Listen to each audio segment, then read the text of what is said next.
What's up, Lorehorse? Welcome back to another episode of the Lorem Pod. I'm Lex, and with me as always is Doom Corleone behind the computer, and Henry, Too Many Cooks, Castle. Today, we're going to begin with talking about another one of Alex Perez's Q&A. So, Doom, why don't you start us off? Absolutely. We are doing now part 2 of Alex Perez's Q&A. So let's start with the first question here. The first question is from Leviathan. He asks, for the supernatural side, there's some stuff like Blade and Moon Knight, but what supernatural projects can we expect to see after Doomsday? Alex Perez responds, Black Panther 3 is at the top of the list. So, Mr. Henry, let's start with you. What do you think about Leviathan's question and Alex Perez's response? Well, for the way that he phrases it with supernatural projects and Alex, answering with Black Panther 3, I'm thinking, what are they going to do with this? I mean, we already discussed before on the previous episode that there's a possibility they can include the mutants with this movie. So, with the supernatural aspect, that's going to be interesting. I mean, already I can probably think of like how he mentioned Blade and Moon Knight. They could be a possible cameo or tie-in, but I'm at a loss for words. I don't really know what to think of about it being supernatural. So that's an interesting element to put there. Okay, what do you think about Leviathan's question and Alex Perez's response, Mr. Lex? Yeah, I kind of have to agree there with Henry because when I think supernatural, the Black Panther mythos does not, come into mind. Like maybe as a tie-in character, but not something as like a main heavy hitter like Doctor Strange or anything like that. The only way I could really interpret this is, are they trying to say spiritual and supernatural are kind of one and the same? Because I'm thinking of the recent Disney Plus show where they do the origins of the Black Panther and Wakanda's history, where, and forgive me, listeners, I don't know if I'm taking this too far, where I feel like they're going more on a cultural kind of spiritual journey, like, oh, this is our ancestors and this is what we believe in, and the panther goddess and everything, where yes, there is a sense of supernatural to it, but it's more kind of like it's more like soul brother kind of thing, instead of like, oh yeah, let me shoot fireballs from my hand and lightning from the sky. So I that's the only way I could think of this answer with Black Panther 3, that they're saying it's more of a spiritual, soulful movie than actual mystical and magic. I mean, what about you, Doom? What do you think of this answer? So I kind of have to agree with both of you guys. When it comes to the supernatural side of Marvel, I would never put Black Panther in that echelon. So that does kind of throw me off a little bit. But Leviathan does ask about Blade and Moon Knight, which I think as Marvel fans, we've been clamoring for those projects, especially Blade, for years now. So I hope we get that. Midnight Suns as well. That's another project I've been expecting. But other than that, I really don't have much to add, just because that Black Panther thing really threw me off. Like, I don't put Black Panther in that supernatural side, I guess. So Yeah, I mean, very spiritual movies, very impacting into the soul, but I wouldn't say soulful and supernatural are one and the same. So, I one mean, thing, one thing I do want to add slightly to mine is I do find it somewhat awkward that Alex didn't mention Mephisto, because if any of you guys have seen the Ironheart show, the last scene that we got was her essentially making a deal with Mephisto. So I'm kind of surprised here that he didn't even bring up Mephisto or Ironheart. So That's a fair point, and that's probably what he's not, since he's an insider, he's not supposed to spill everything, but kind of hint at it. So that is a good point that you brought that up, because she's still apart with the Wakandans, at least from what we saw on Wakanda Forever. So that does make sense. yeah. But how that's going to be in the grand scheme of things, I don't know how they're going to do it. Hell, I mean, maybe Alex is kind of holding off on that because he wants to see the success of Ironheart. And what if they retcon it? Kind of like with Doomsday, they're basically retconning this. What is it, Phase 4? Mhm. And they're just starting off right off of Endgame. So that could be a contingency of Alex saying like, "Hey, I don't know how Ironheart is gonna go forward, so it's better not to mention it than anything." Mhm. Okay. Let's move on to the next question. This is from Mangalore. He asked, "Hey Alex, thanks again for doing these. Super cool of you. I assume when you say they're looking for the next Black Panther, you're referring to T'Challa Jr. In that case, what kind of role could he have going forward in relation to Shuri?" Alex responds, "Drop the Junior. It's T'Challa II, and he'll just be called T'Challa moving forward.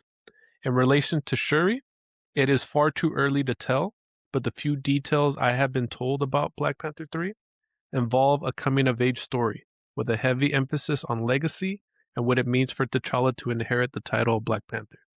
There's also been some talk about Nakia not wanting T'Challa to be the Black Panther and inherit the throne.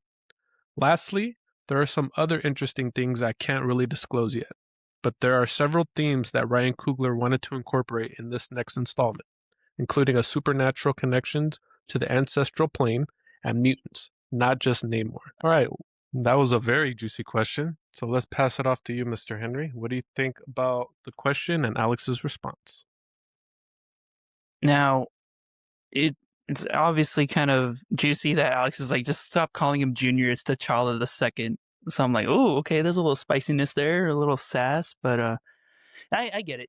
A lot of people, want to call him Junior or whatever, but I just tell it how it is. It's T'Challa, the next T'Challa. With this being a coming of age story, I'm a little skeptical on that, but yet again, we need to see this go through because it's a new Black Panther, so obviously we would need to see the setup for T'Challa II becoming the Black Panther. So yeah, it's we're gonna see it again. Then the added notion about Nakia not wanting him to inherit the throne, I thought that was interesting in terms of like, oh, that's like probably her like motherly instinct kicking in, maybe, of not wanting him to put himself in danger, becoming the Black Panther for possibly another person to challenge him. They do the trial by combat thing all the time for wanting to take over the throne. Possibility of Namor just wanting to come in again and cause problems. You never know, but obviously they work things out, hopefully. But with the supernatural connections to the ancestral plane and mutants, with that added part, I'm thinking, okay, so they are probably thinking about adding the mutants into this, either in the side, like in a side area of Wakanda, or just like a little tiny civil war of its own of, oh, should we accept these people into our land or not? I thought I'm thinking those are the pieces that are coming together. Go ahead, Mr. Lex. What do you think about the question and Alex's response? Yeah, I mean, I do like the sassiness now of his answer. As I said before in previous episodes, I think he is a silver-tongued wordsmith sometimes, that he's just so straight to the point, or so kind of like, really, guys? Like, duh, But yeah, it's surprising to see some, and maybe I'm misinterpreting it, but to see some sass in there.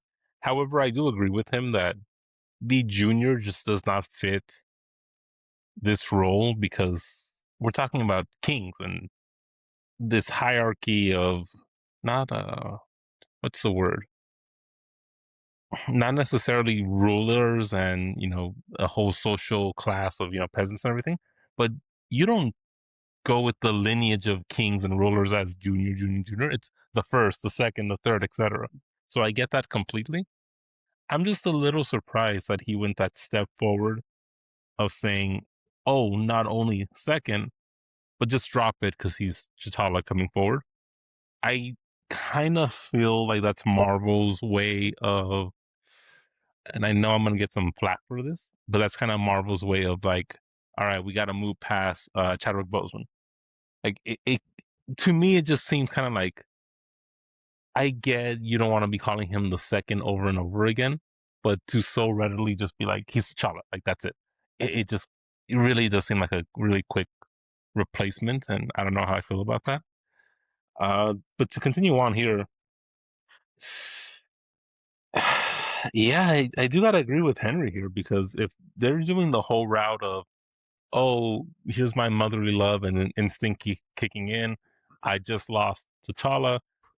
I've seen from the events of the first and second Black Panther movie, along with the events of Civil War and all the way up to Endgame, I see what the superhero lifestyle comes with, and all of the dangers and pain and what other negativities you want to think of, that she would keep him away from all of that.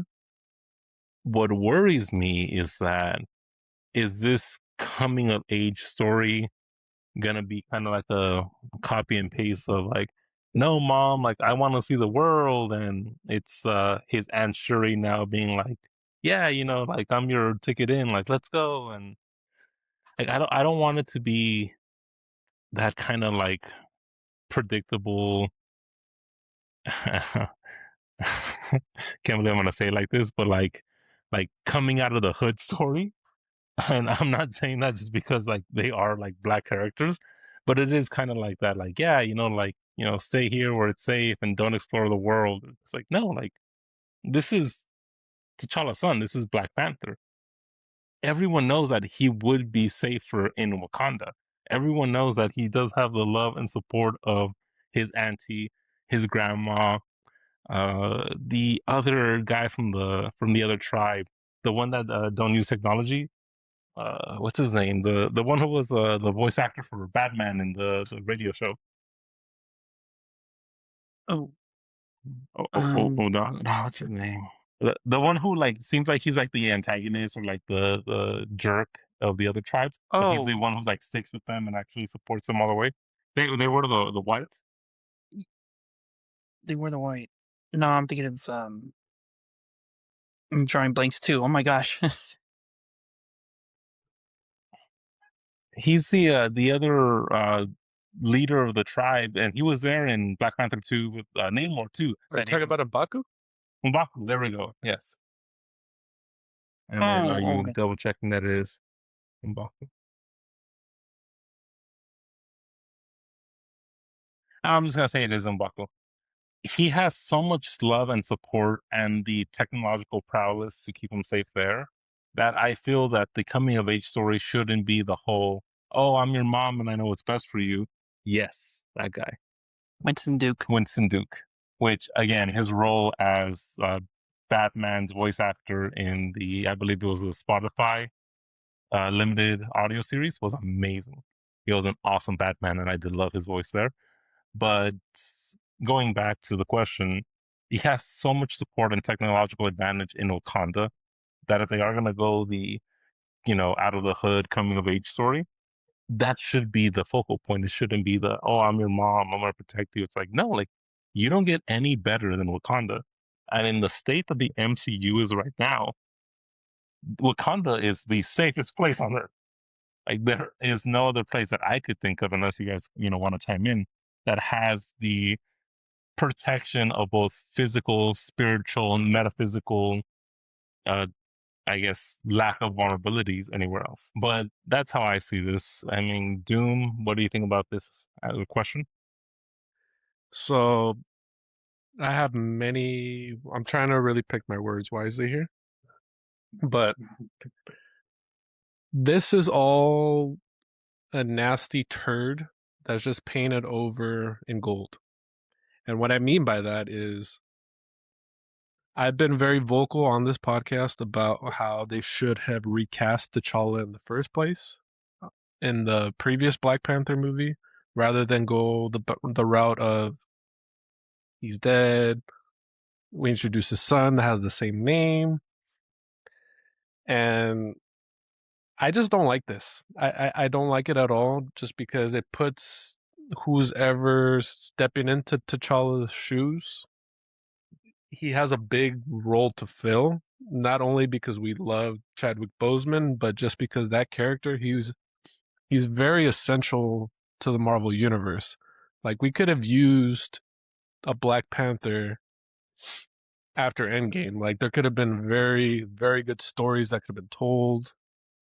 And I just feel with them not recasting, like, we get stuff like this. Like, just, I'm just really disappointed just to hear that answer, really. But I'm more just disappointed just because Marvel didn't make that call earlier. Now, going back to the T'Challa the second thing. I just wish they didn't go with the T'Challa the second thing. I just wish they would have just continued T'Challa's character rather than this. Like, do you guys agree with me? Am I not seeing something here? But I agree. I mean, T'Challa was a baller, so he was. He was. Yeah. But so just to close my argument, I don't see how you could fix this, really. Like, you can try to with this new actor, but there's just very big holes to fill. Oh, go ahead, Mr. Wick. I mean, Henry and I have been talking about this since day one, since Doom has also lamented the whole recasting thing. Ryan Gosling. We bring Ryan Gosling. Ryan Gosling, bro. Ryan Gosling replaces T'Challa. Who better to fill in, as Shuri said, those sneakers than Ryan Gosling? Hey, she said it. That was her joke and her invention. So, but if we get Ryan Gosling, Doom, will that solve everything that you had wrong about this? Would that now change that golden painted turd into this vibranium luscious turd? A beautiful flower. A beautiful turd vibranium flower. I'm gonna say it would be cool, but no, it wouldn't. It'd still be a turd. But a sexy Ryan Gosling turd, nonetheless. Yes. Do we have anything else to add? Or can we move on to the next question? Ryan Gosling as Black Panther. Hashtag. Okay. Send us your comments down there if you agree with Lex. We'll read it here on the pod. But moving on to the next question. This one's about Captain Marvel and Monica Rambeau. And this question is by Little Megan. She asks, "Hey Alex, I hope you're having a good day, and thank you for always being so kind to the Marvel fandom. I want to ask how important Captain Marvel will be in the next Avengers movies on a scale of 1 to 10, if you can say." Shouldn't have added that last part, but do we know how much of a wordsmith Alex is? But he responds, "First one, maybe like a 3 to 4. Second one is too early to tell." So let's start with you, Mr. Henry. What do you think about the question and Alex's response? Well, dealing with how she has to deal with the cosmos, I'm pretty sure she's going to play a part in Doomsday when all the incursion stuff happens, so I believe it. With the second one being too early to tell, I'm pretty sure that means that she's going to have like a very minuscule role if they can't even encounter like one big thing that she does in Secret Wars. That's where I take from that. Okay. What do you think about the question and Alex's response, Mr. Lex? Well, I do feel like Captain Marvel might kind of fall off to the wayside. Not because she's not that much of an important or powerful character or anything like that. I just feel that in the current state of the MCU, all of these big, important legacy characters who have huge ties to, if not any Doctor Doom stories, just in the power scaling of their own stories and in the universe itself, the MCU doesn't really know what to do with it. I mean, right now, how Doom was talking about Black Panther, how many crucial plot points and stories was he involved in? One of the greatest ones ever is the whole him and Storm being together, you know? And with the X-Men coming in, we could have had that Black Panther Storm relationship. The other one, too, is the Hulk. So many people are complaining that what happened to the Hulk that we got with Edward Norton or even in the first Avengers movie? And now he's being powered down and nerfed to, not that there's anything wrong with it, but nerfed to where it's believable enough that maybe the Punisher can take him down.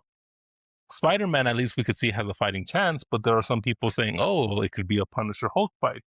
And if we think that the Punisher just one-on-one, no prep time, can take him down, that's pretty sad on the power scaling of the Hulk. So with Captain Marvel here, she is a huge heavy hitter, power from the Infinity Stones, able to go toe-to-toe with certain Eternals.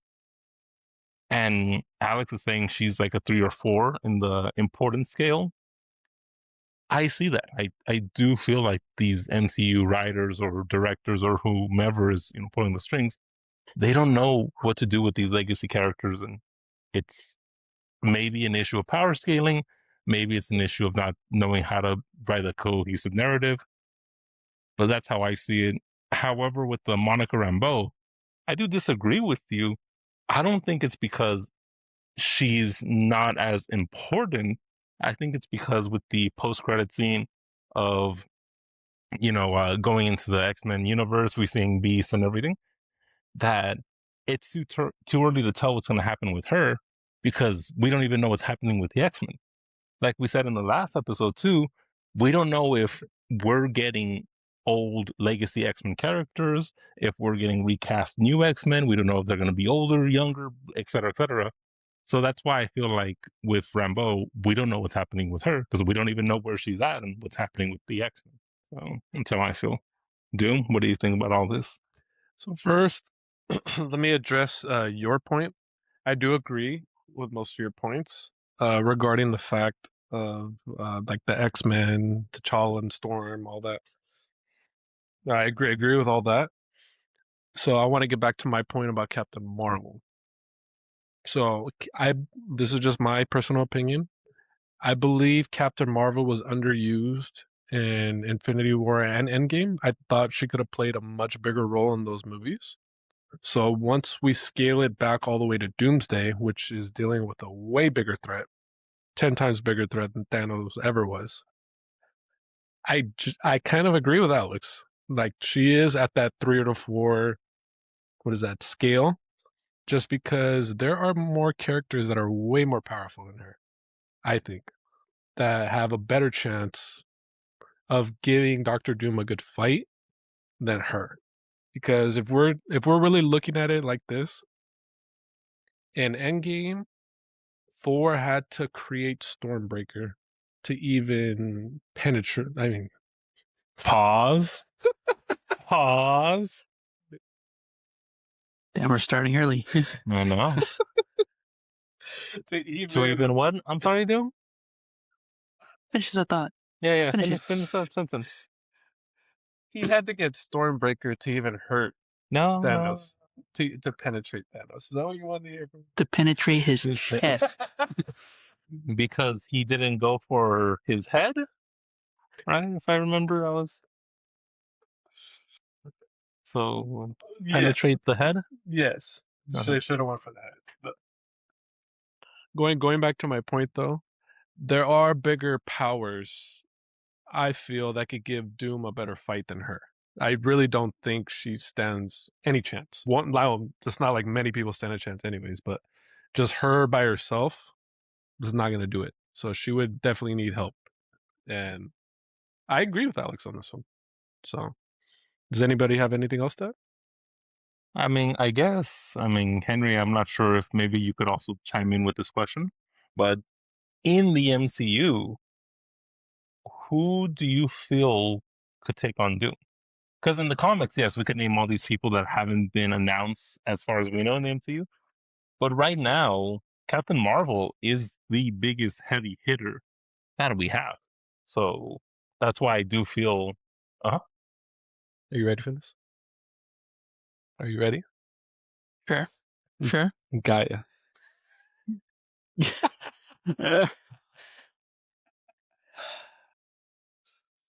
Besides her, nobody. Are you saying that just because you think she's hot? No.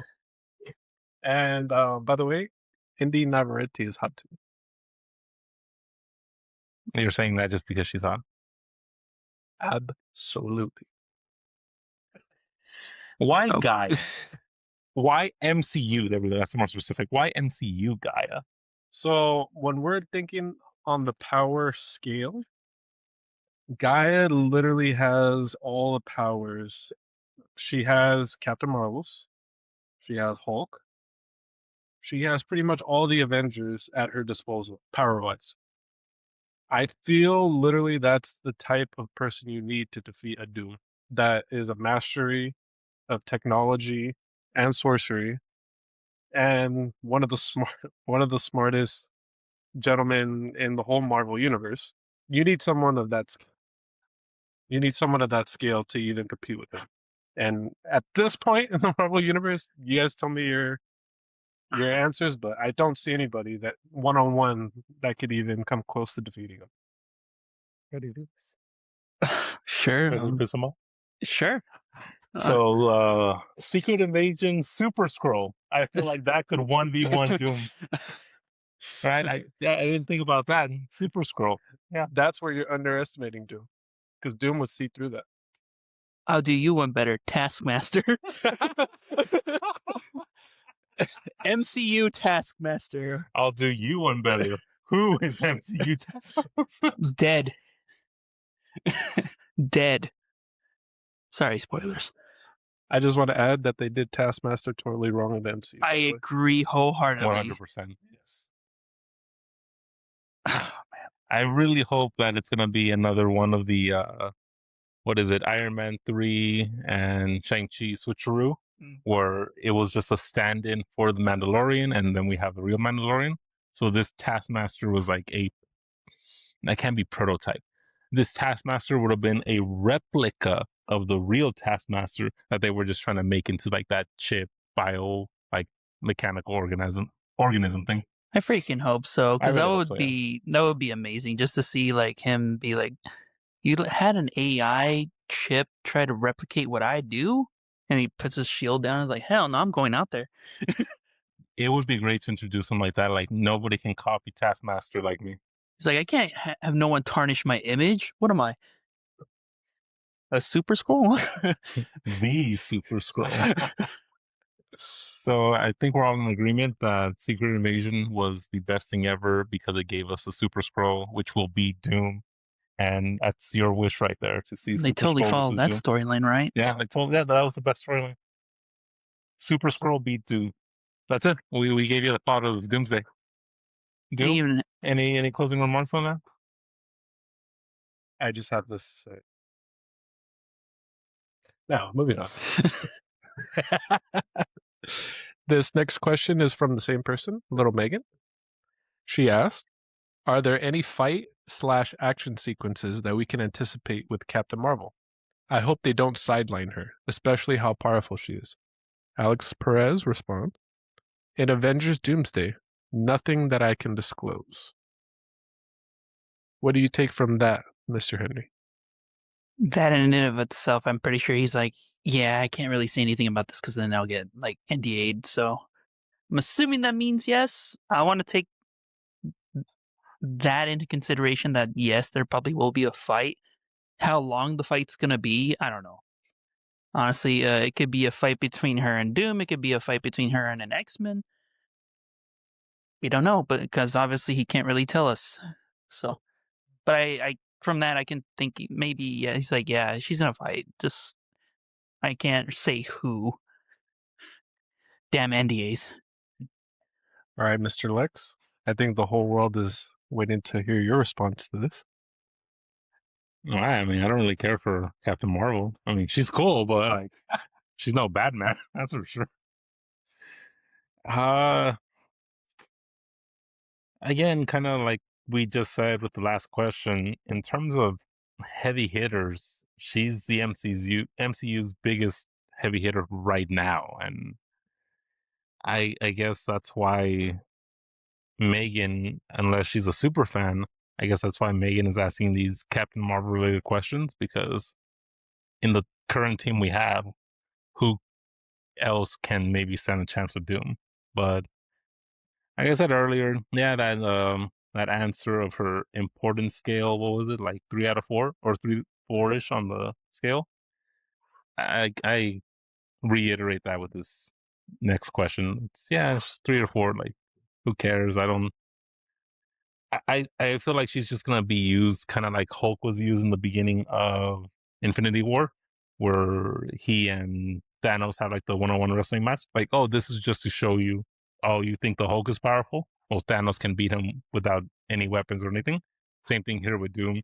Oh, Captain Marvel's your heavy hitter. Well, watch this. Like, boom, like she's gone. I mean, Doom. How do you feel about you going up against Captain Marvel? Before I answer that question, I just want to throw this out there really quick. Was anybody else upset at Captain Marvel, especially in Endgame, where she showed up at the end of the fight? You misogynistic piece of crap. You are against the woman empowerment movement that Marvel tried to do and that the boys could not even copy with the one scene with Stormbreaker. Marvel set the freaking, trailblazing for women empowerment and you spit on their faces. How dare you, Doom? Can you imagine, if we're taking this to a basketball reference, can you imagine your best player missing your game, right? But shows up the last 30 seconds when you're down 20? Kobe could do it. But she destroyed a ship. I know.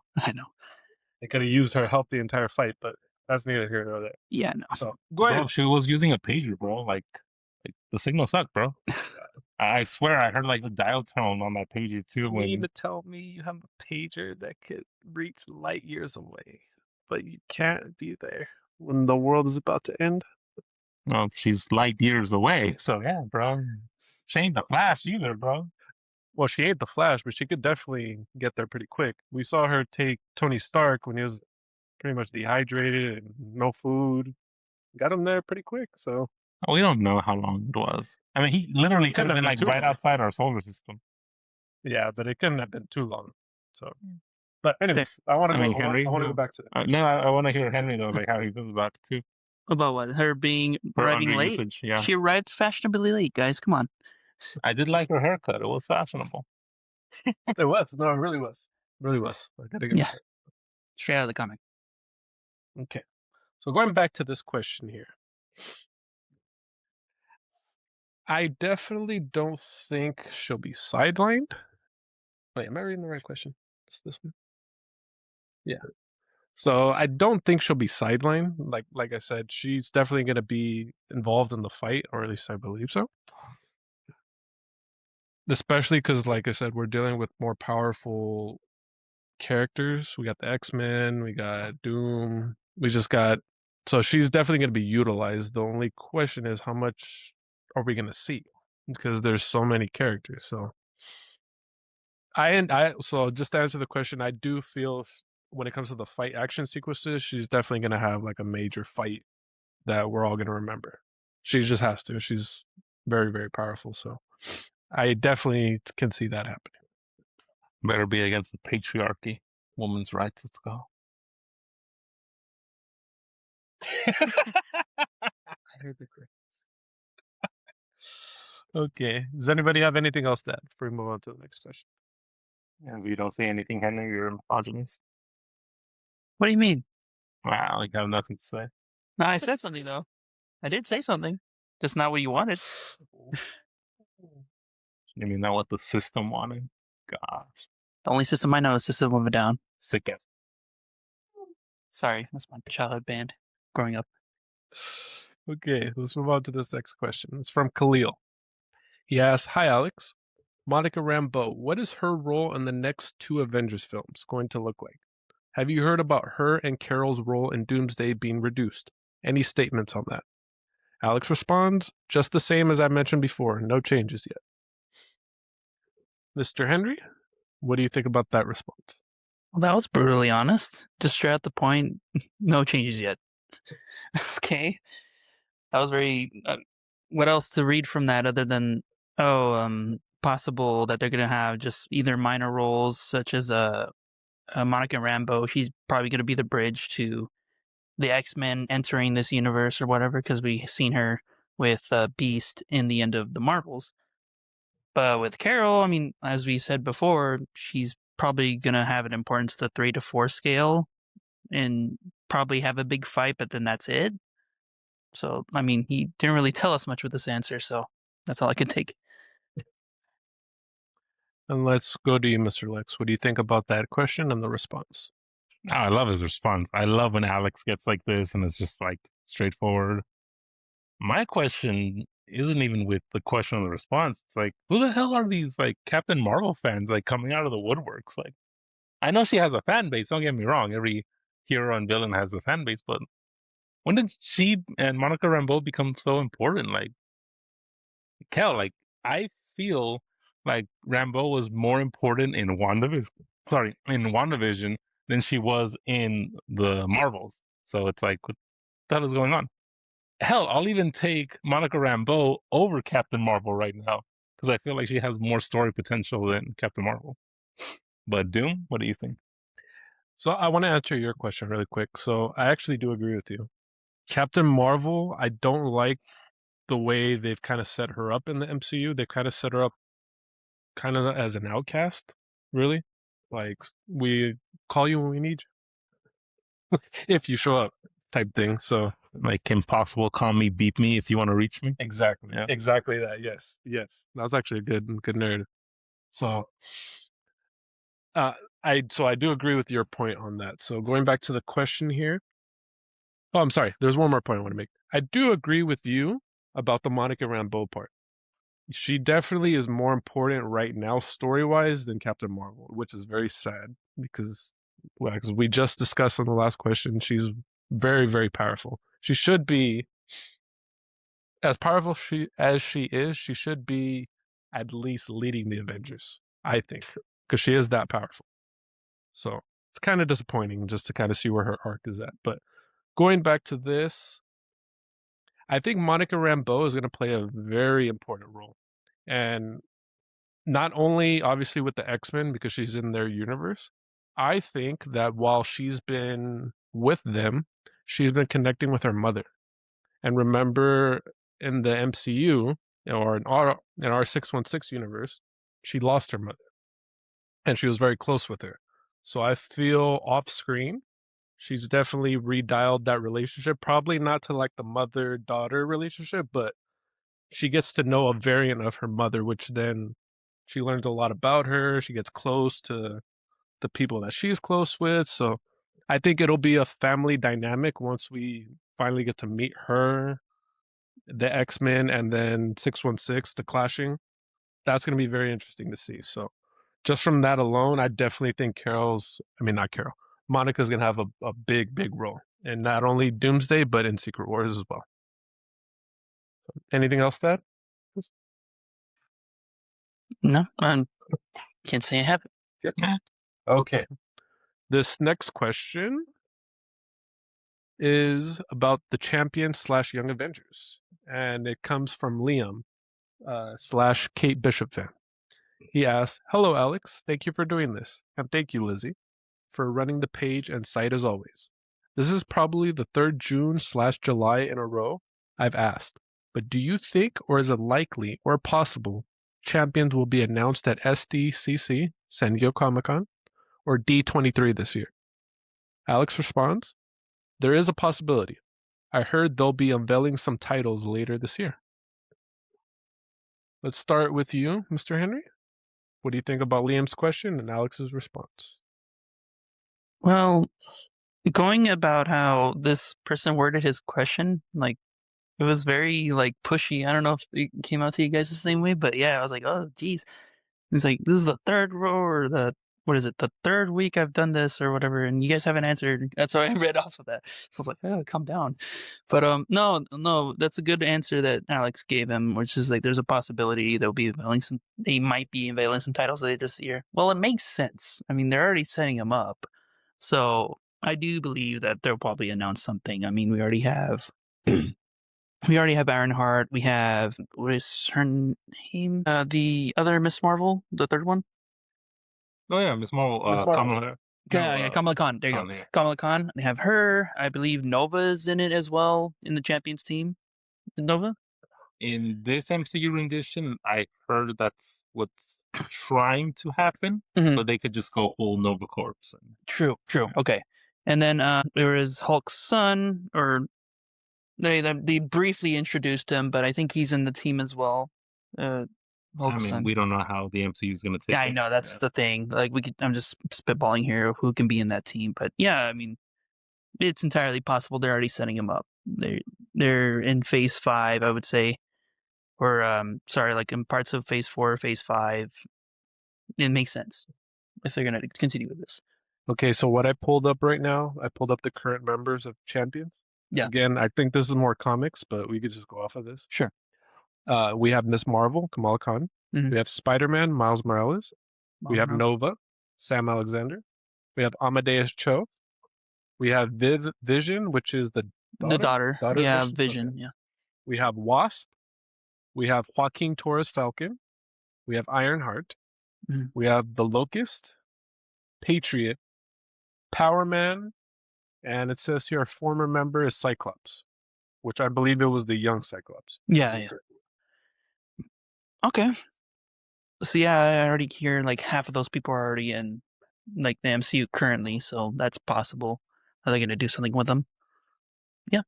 So one thing I want to add really quick is that Amadeus Cho he's not technically in the MCU, correct? Because we saw his mother. We saw his mother. Yeah. But we haven't seen him. He was actually in the Friendly Neighborhood Spider-Man, if I remember correctly. But he wasn't the Hulk. He was just a scientist. Well, the same thing with Miles. We don't have him in the MCU yet, but that's yet to come. So we don't know. Sony, give us Miles. Pretty sure it's gonna happen. We need Miles. Pretty sure. Yeah, we need Miles. Okay. Let's move on here. Okay. Did we get your response, Mr. Lex? I mean, to be fair, I don't really have a response to this, only because I know you said that the title for this next set of questions are Champions / Young Avengers.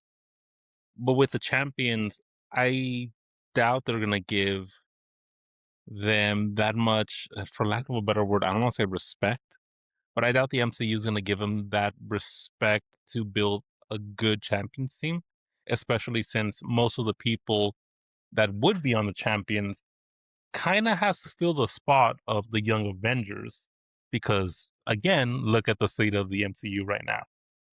So if they do have to go down the route of the Champions or Young Avengers, I feel like Young Avengers is going to take the priority, unless they just introduce these new characters out of the woodworks or something. But I feel like the Young Avengers team will be taking these people more than the Champions team.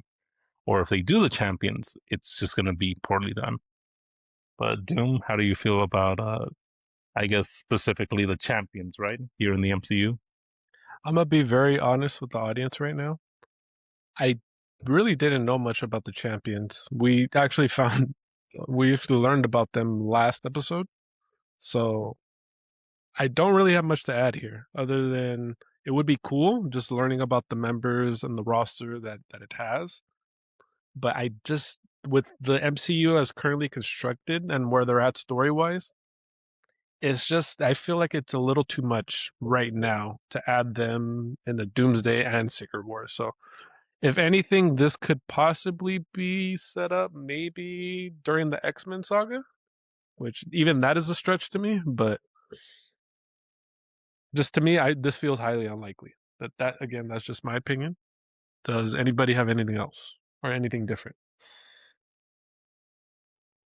Can't say I have, no. All right. Let's move on to this next question. It involves Daredevil Born Again. And it's from, I don't even know how to say that. So this is just from a fan, we'll say that. The Foey boy. The Foey boy. Let's go with that. He asked, morning. He asked, morning. Thank you for doing this again, Alex and Lizzie. With Kingpin taking a step back in Daredevil Born Again Season 3, is there any major threat you can share with us that Matt will be facing? Beyond Lady Muse and Bullseye, of course. Alex responds, I wouldn't say he's stepping back, but an interesting threat aside from the villains is, how exactly does he recover from exposing his secret identity to New York like that? Let's start with Mr. Henry Castle over here. Henry Too Many Cooks. Henry Castle. Too Many Cooks Castle. What do you think about the Foy Boys question and Alex Perez's response? That is a interesting question, but a loaded answer that Alex gave. So right off the bat, with the question being that he's assuming Kingpin's going to take a step back. I don't exactly know if that's true, but could be possible too because he's in exile. And then, of course, he mentions Lady Muse and Bullseye, which we already saw like photos of on like the back end of Instagram that they're like shooting. I surprised they didn't mention anything about Elektra or the Hand that's possibly coming back. You never know. I mean, that's another contender that could be a villain. But for the answer Alex gave about how exactly does he recover from exposing his secret identity, I exactly thought the same thing. And I'm like, now that his name's out there associated with Daredevil, and he's in prison, he's gonna have to go through all the repercussions of people looking up who Matt's close to, and then possibly having them in danger, and or himself being possibly pursued to be killed in the prison system. So that's a lot that they can play with that, honestly, especially with the villains that are outside causing chaos or whatever. So there's going to be probably a lot to deal with. But if I were to remember, he's also going to have some help on the outside too, with the return of some defenders, if I recall. So I'm excited. Okay. Let's hear your response, Mr. Lex.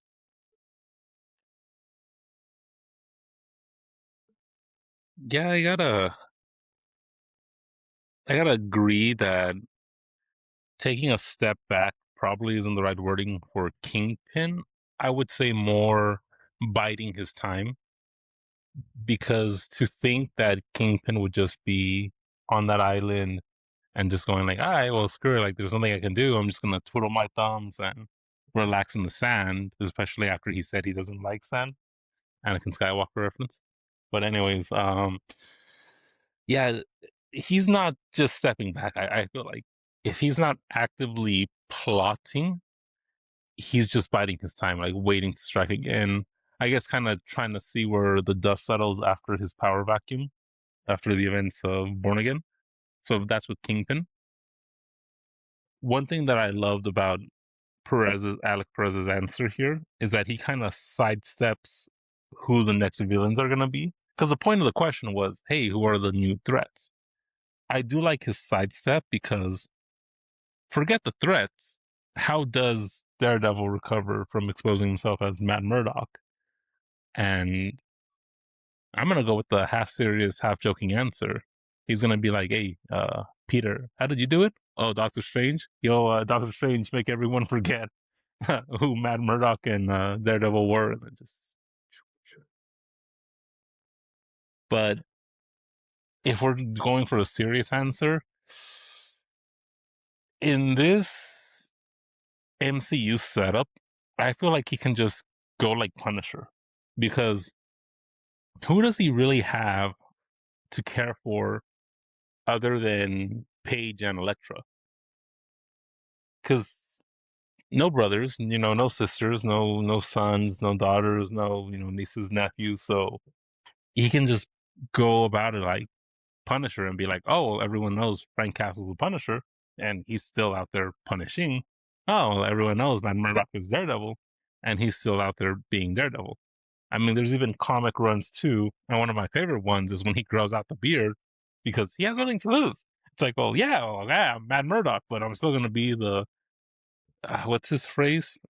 Is it the protector of Hell's Kitchen, or what's his tagline? The angel of Hell's Kitchen, or The devil's Kitchen. Hell's Kitchen. Yeah. So he's still gonna be doing that. So it's like I'm the devil's of Hell's Kitchen. So why would that stop him? Doom, how do you feel about this? Okay, so first, when I read the question, I was a little confused, just because I wasn't sure if he was talking about Matt Murdock or is he talking about Kingpin. I'm just talking about that last part of Alex's answer where he says, how exactly does he recover from exposing his secret identity? I guess that makes more sense for Matt, but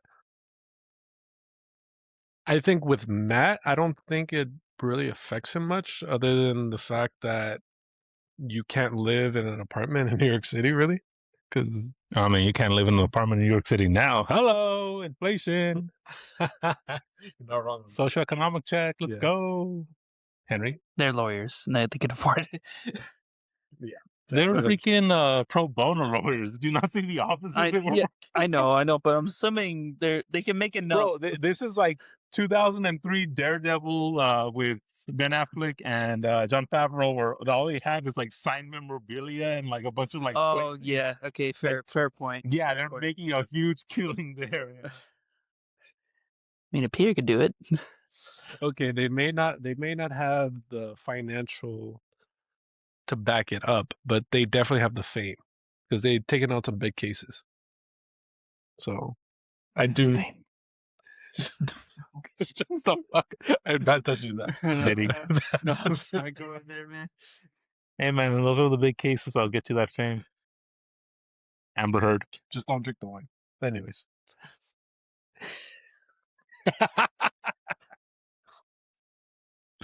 Going back to the question here.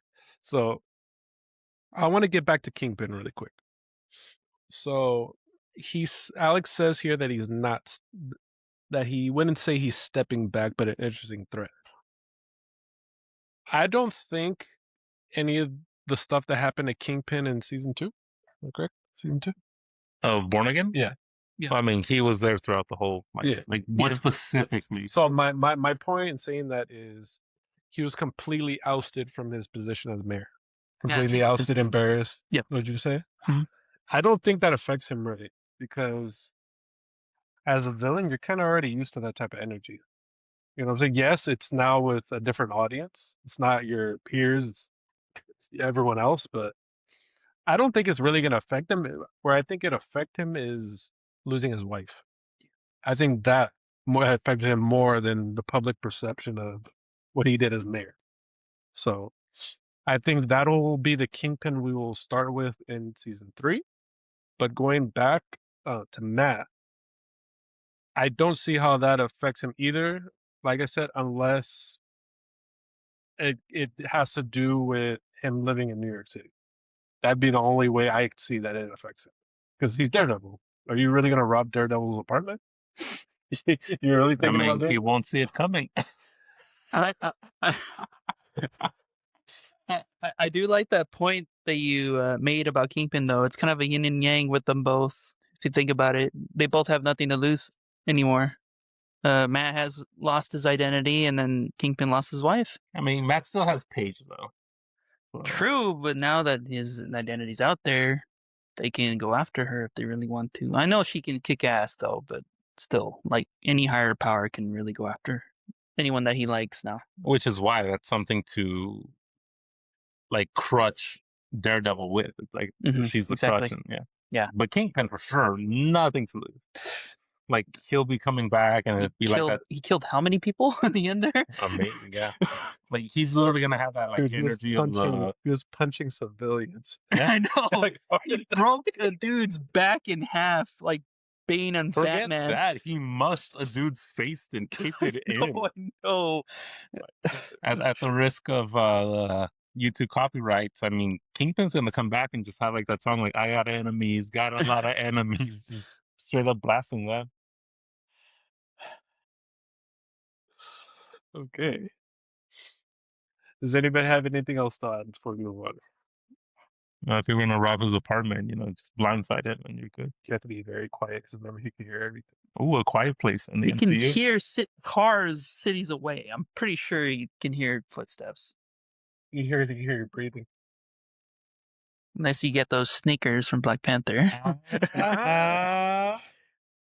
So play some loudspeakers in the next apartment. You'll be fine.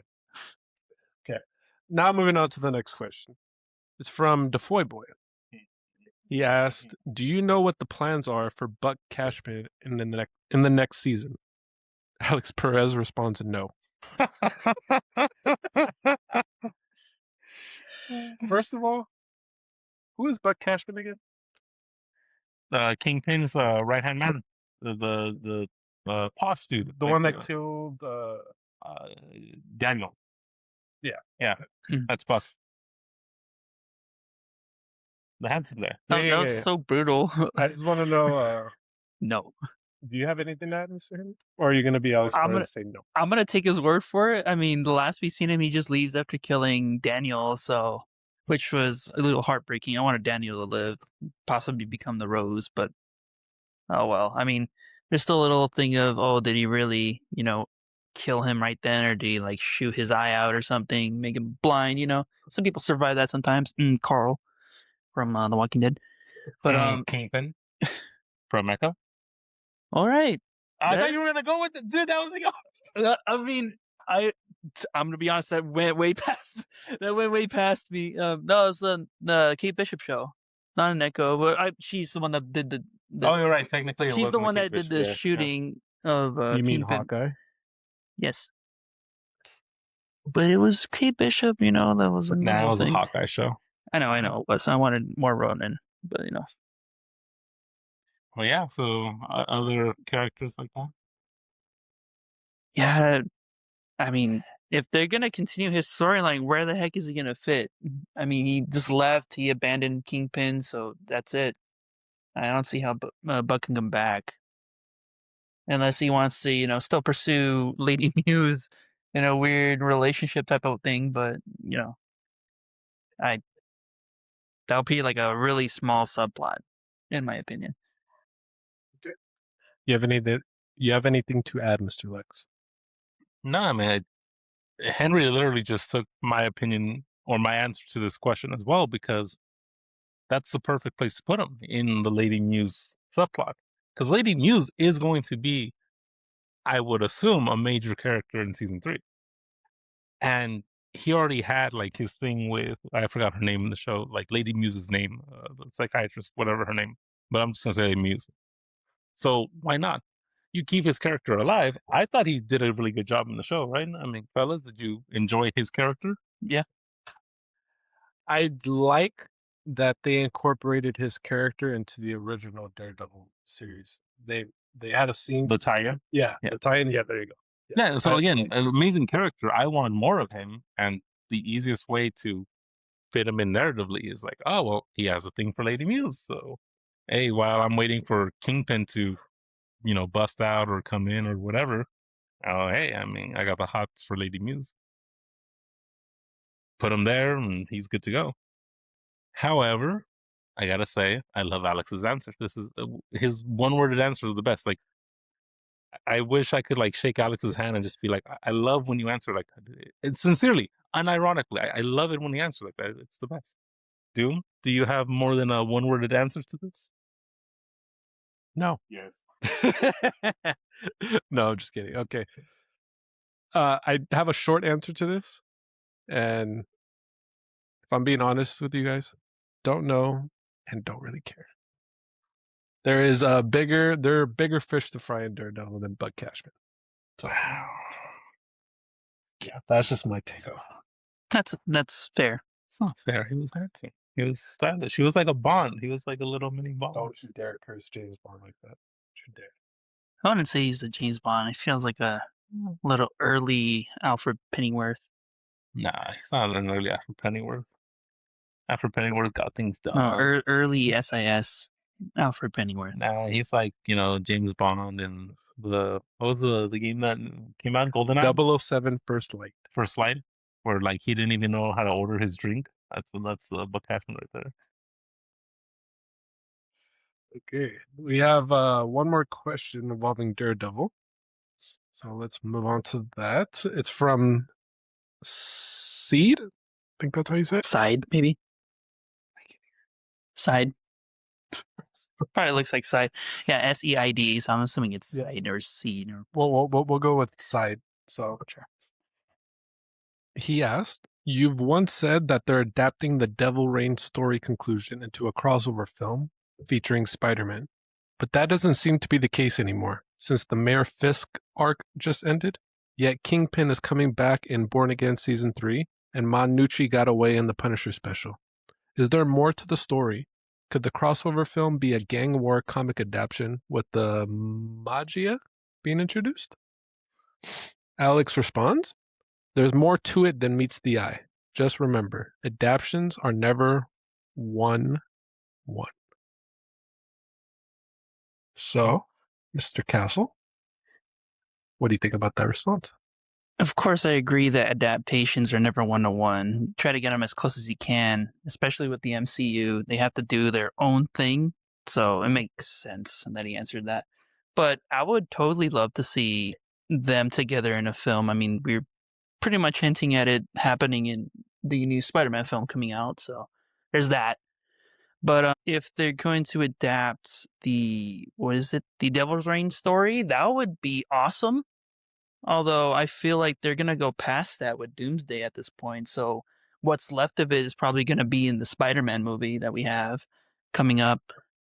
But yeah, I was with that question at the end of the Punisher special about Nucci. I'm like, oh, where is that gonna go? Like, you wanted that to conclude more later on with how the story actually goes. I want to see that too, and seeing a gang war break out, that would be cool too. That would be. Let's just hope for the best. Mr. Lexus, get your take.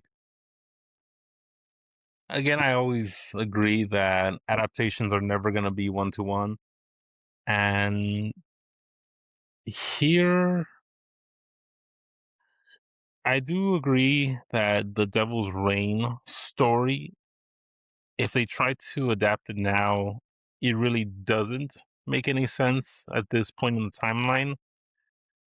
They could maybe kind of do like a prequel or like flashback version of it, but I just wouldn't touch it at all. I hope we do get that even in animation because it is cool. So, but going back to Kingpin, so I had a question.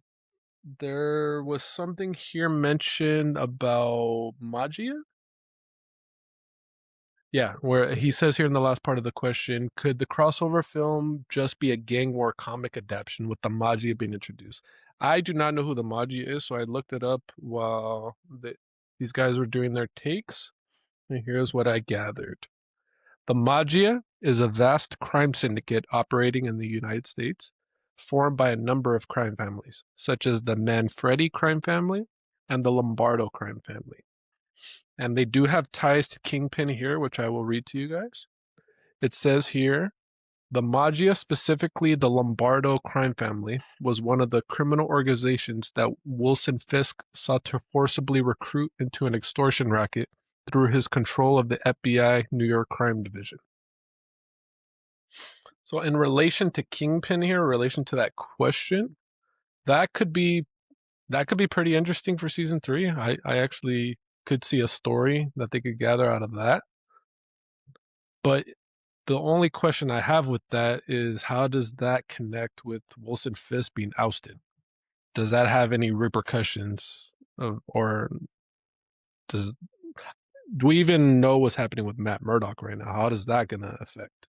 So there's just a lot of unknowns with that, but just learning about the magia, I think that would be pretty interesting to see, especially in season 3. Okay. Does anybody have anything else to add?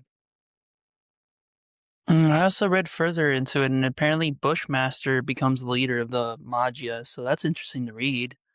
I was like, oh, okay, we already have Bushmaster in the MCU, so that's interesting. That's very interesting. Yeah. And we got our own little Bushmaster right here, too. Hey. What the hell? What are you talking about? Don't be shy. Don't be shy. This? Oh, yeah. Yeah. Oh, okay. That's agreeable, I guess. Exactly. Master that bush. Going it out. Okay. Trying. These next questions are about Doctor Strange, so these should be very juicy. So this next question is from Titan. He asks, what's the status of Doctor Strange 3? It seems like there's no movement on development there. Alex Perez responds, it's on the back burner. Marvel's movie focus right now is on Black Panther 3, Shang-Chi 2, Spider-Man 5, and the X-Men, Thunderbolt sequel, Blade, Midnight Suns, and the next Avengers title. Okay. Before I pass this question off to these guys, I actually wanted to answer this question first. I am a big Doctor Strange fan. I actually started watching the MCU, watching Doctor Strange. That was the first MCU movie I like really watched and like learned about the Easter eggs. So there's a big nostalgia factor here for me. So I don't like this decision about Doctor Strange being on the back burner because, especially coming off Doomsday and Secret Wars, I do think his character is quote unquote hot right now because this is Doom's right hand man. So we want to see more of him. We want to learn what that third eye really does. How does he grow from Doomsday and Secret Wars? So that Doctor Strange 3, I believe, could have answered a lot of those questions. So it is a little disappointing for me as a Doctor Strange fan. So I'm not too happy with that. But let's get back to what else Alex said here. He says their focus is on Black Panther 3, Shang-Chi 2, Spider-Man 5, the X-Men, Thunderbolt sequel, Blade, Midnight Suns, and the next Avengers. The only question I really have, because I'm interested to see all those movies, especially Blade. We've been clamoring for Blade for years. Midnight Suns, I've been wanting to play the game, so whenever that drops, I'm going to play that and watch the movie. But my question here is, what Avengers title is coming out? Because will the Avengers even really... What would the Avengers look like after Secret Wars? I know that question can't be answered right now, but just now that we haven't seen any of the movies, what are you guys' prediction on that? What could that Avengers title be? That's a good question. I don't really have anything right now in my head other than them maybe revamping maybe Kang's storyline. I mean, they can always recast him if they decide to do that. Although it would be a little bit weird, considering after Doomsday and Secret Wars that's been done. But I mean, it would probably have to deal with the new Avengers, possibly. I mean, there can always be like a Civil War event with the mutants and that. I mean, we're already getting that possibly in Doomsday. I mean, that's pretty much confirmed at this point. But there could be something else. I mean, there can also be the Inhumans. I know they barely touched on them a little bit, but that could be another thing. I believe I forgot what the gas was called, but it was like a gas that creates the new strain of mutants. I remember reading that comic too. It's what made Kamala Khan what she was in the comics. I know what you're talking about. Yeah. I remember reading that and I was like, oh, that's an interesting way of making mutants, like just gas from space. Cool. I mean, I don't know what else to think of it of other than like them using the new Avengers because they're gonna have to use them at some point. My question to you though was, what could that Avengers title be? Oh, title. Yeah, what could it be? That's the thing. I'm not sure. Yeah. Yeah, I don't have anything up to mind right now. I'd say. Now let's ask you, Mr. Lex. What do you think about the response from Alex? And what do you think that Avengers title is going to be? It is sad to see Doctor Strange being put in the back burner. I'm not a big of a Doctor Strange fan as you are, Doom. However, his movies were amazing. And on top of that, as you were saying, he's a crucial character when Doom comes to play, especially when it's a multiverse or incursion or universal threat. Strange and Doom basically go hand in hand when it comes to things like that. So seeing Strange get this back burner treatment is a little disheartening, especially since Doomsday is this year.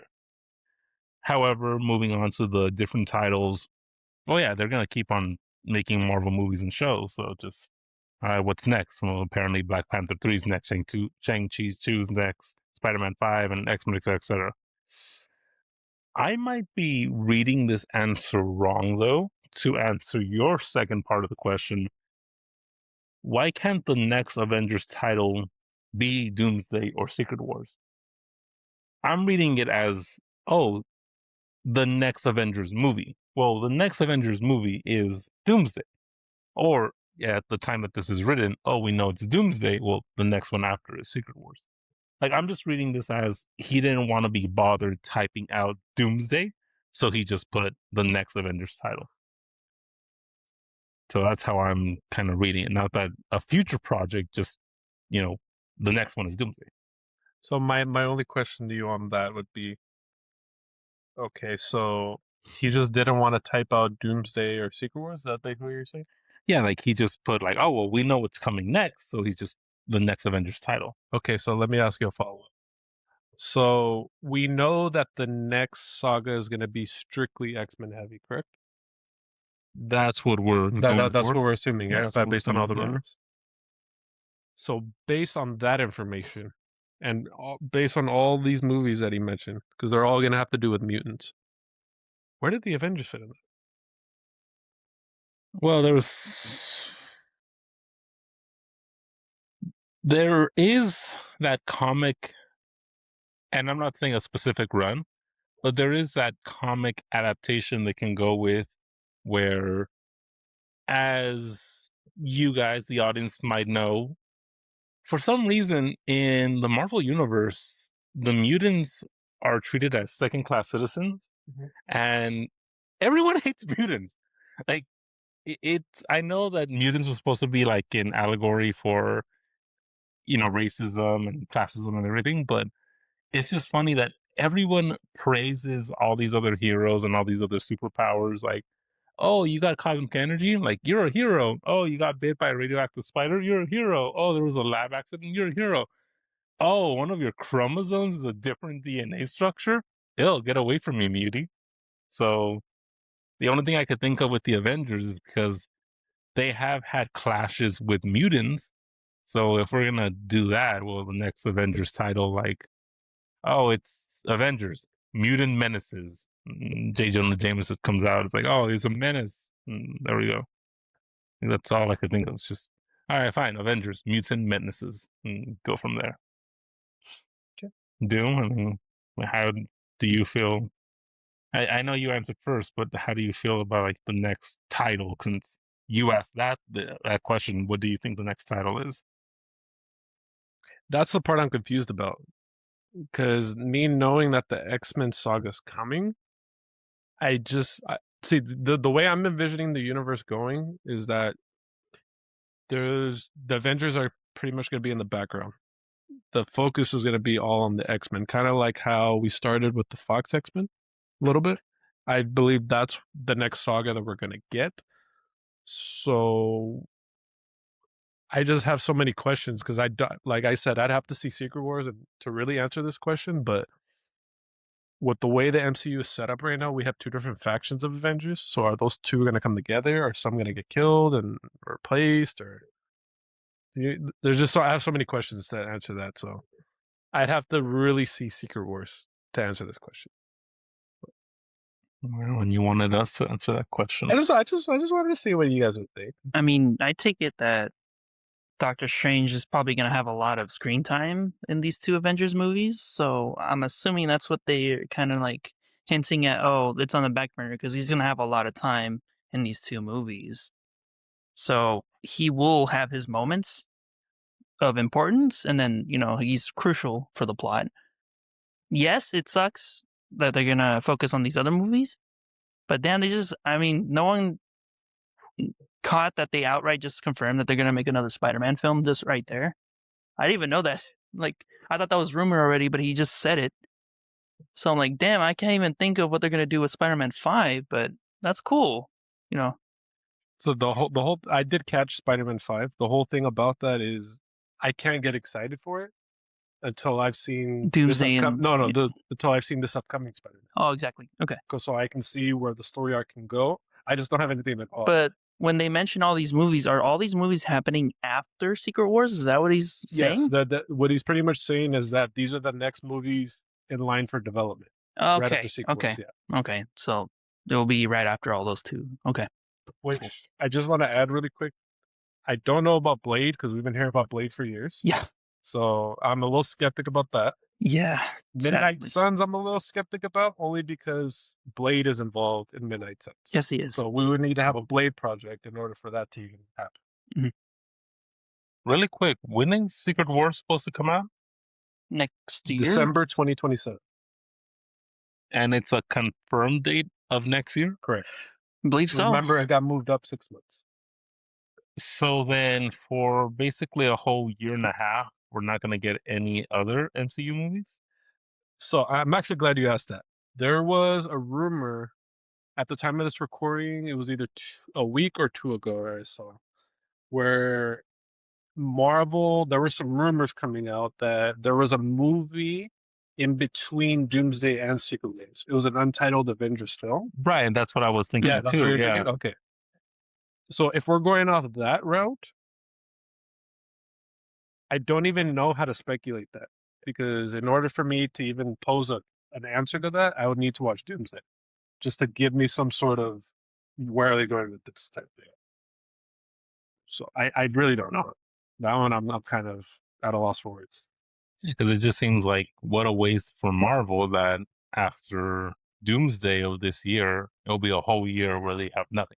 The rumor was, I remember one fact, when they were talking about splitting Secret Wars into 2 movies, that Avengers movie could be part 1 of Secret Wars.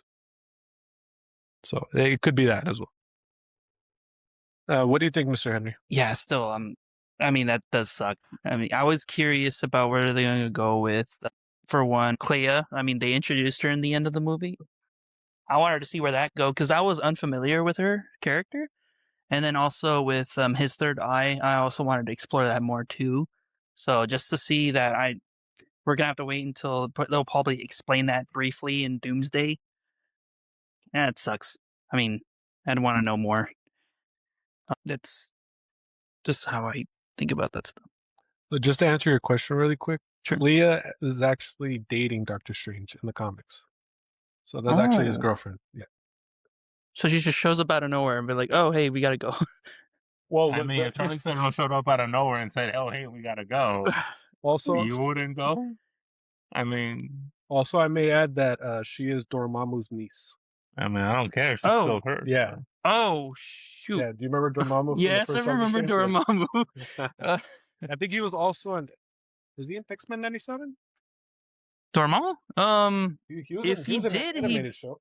I could have sworn I saw an appearance of him in his like original comic outfit, like the black outfit, like him in normal form. I think it was the Fantastic Four show, man.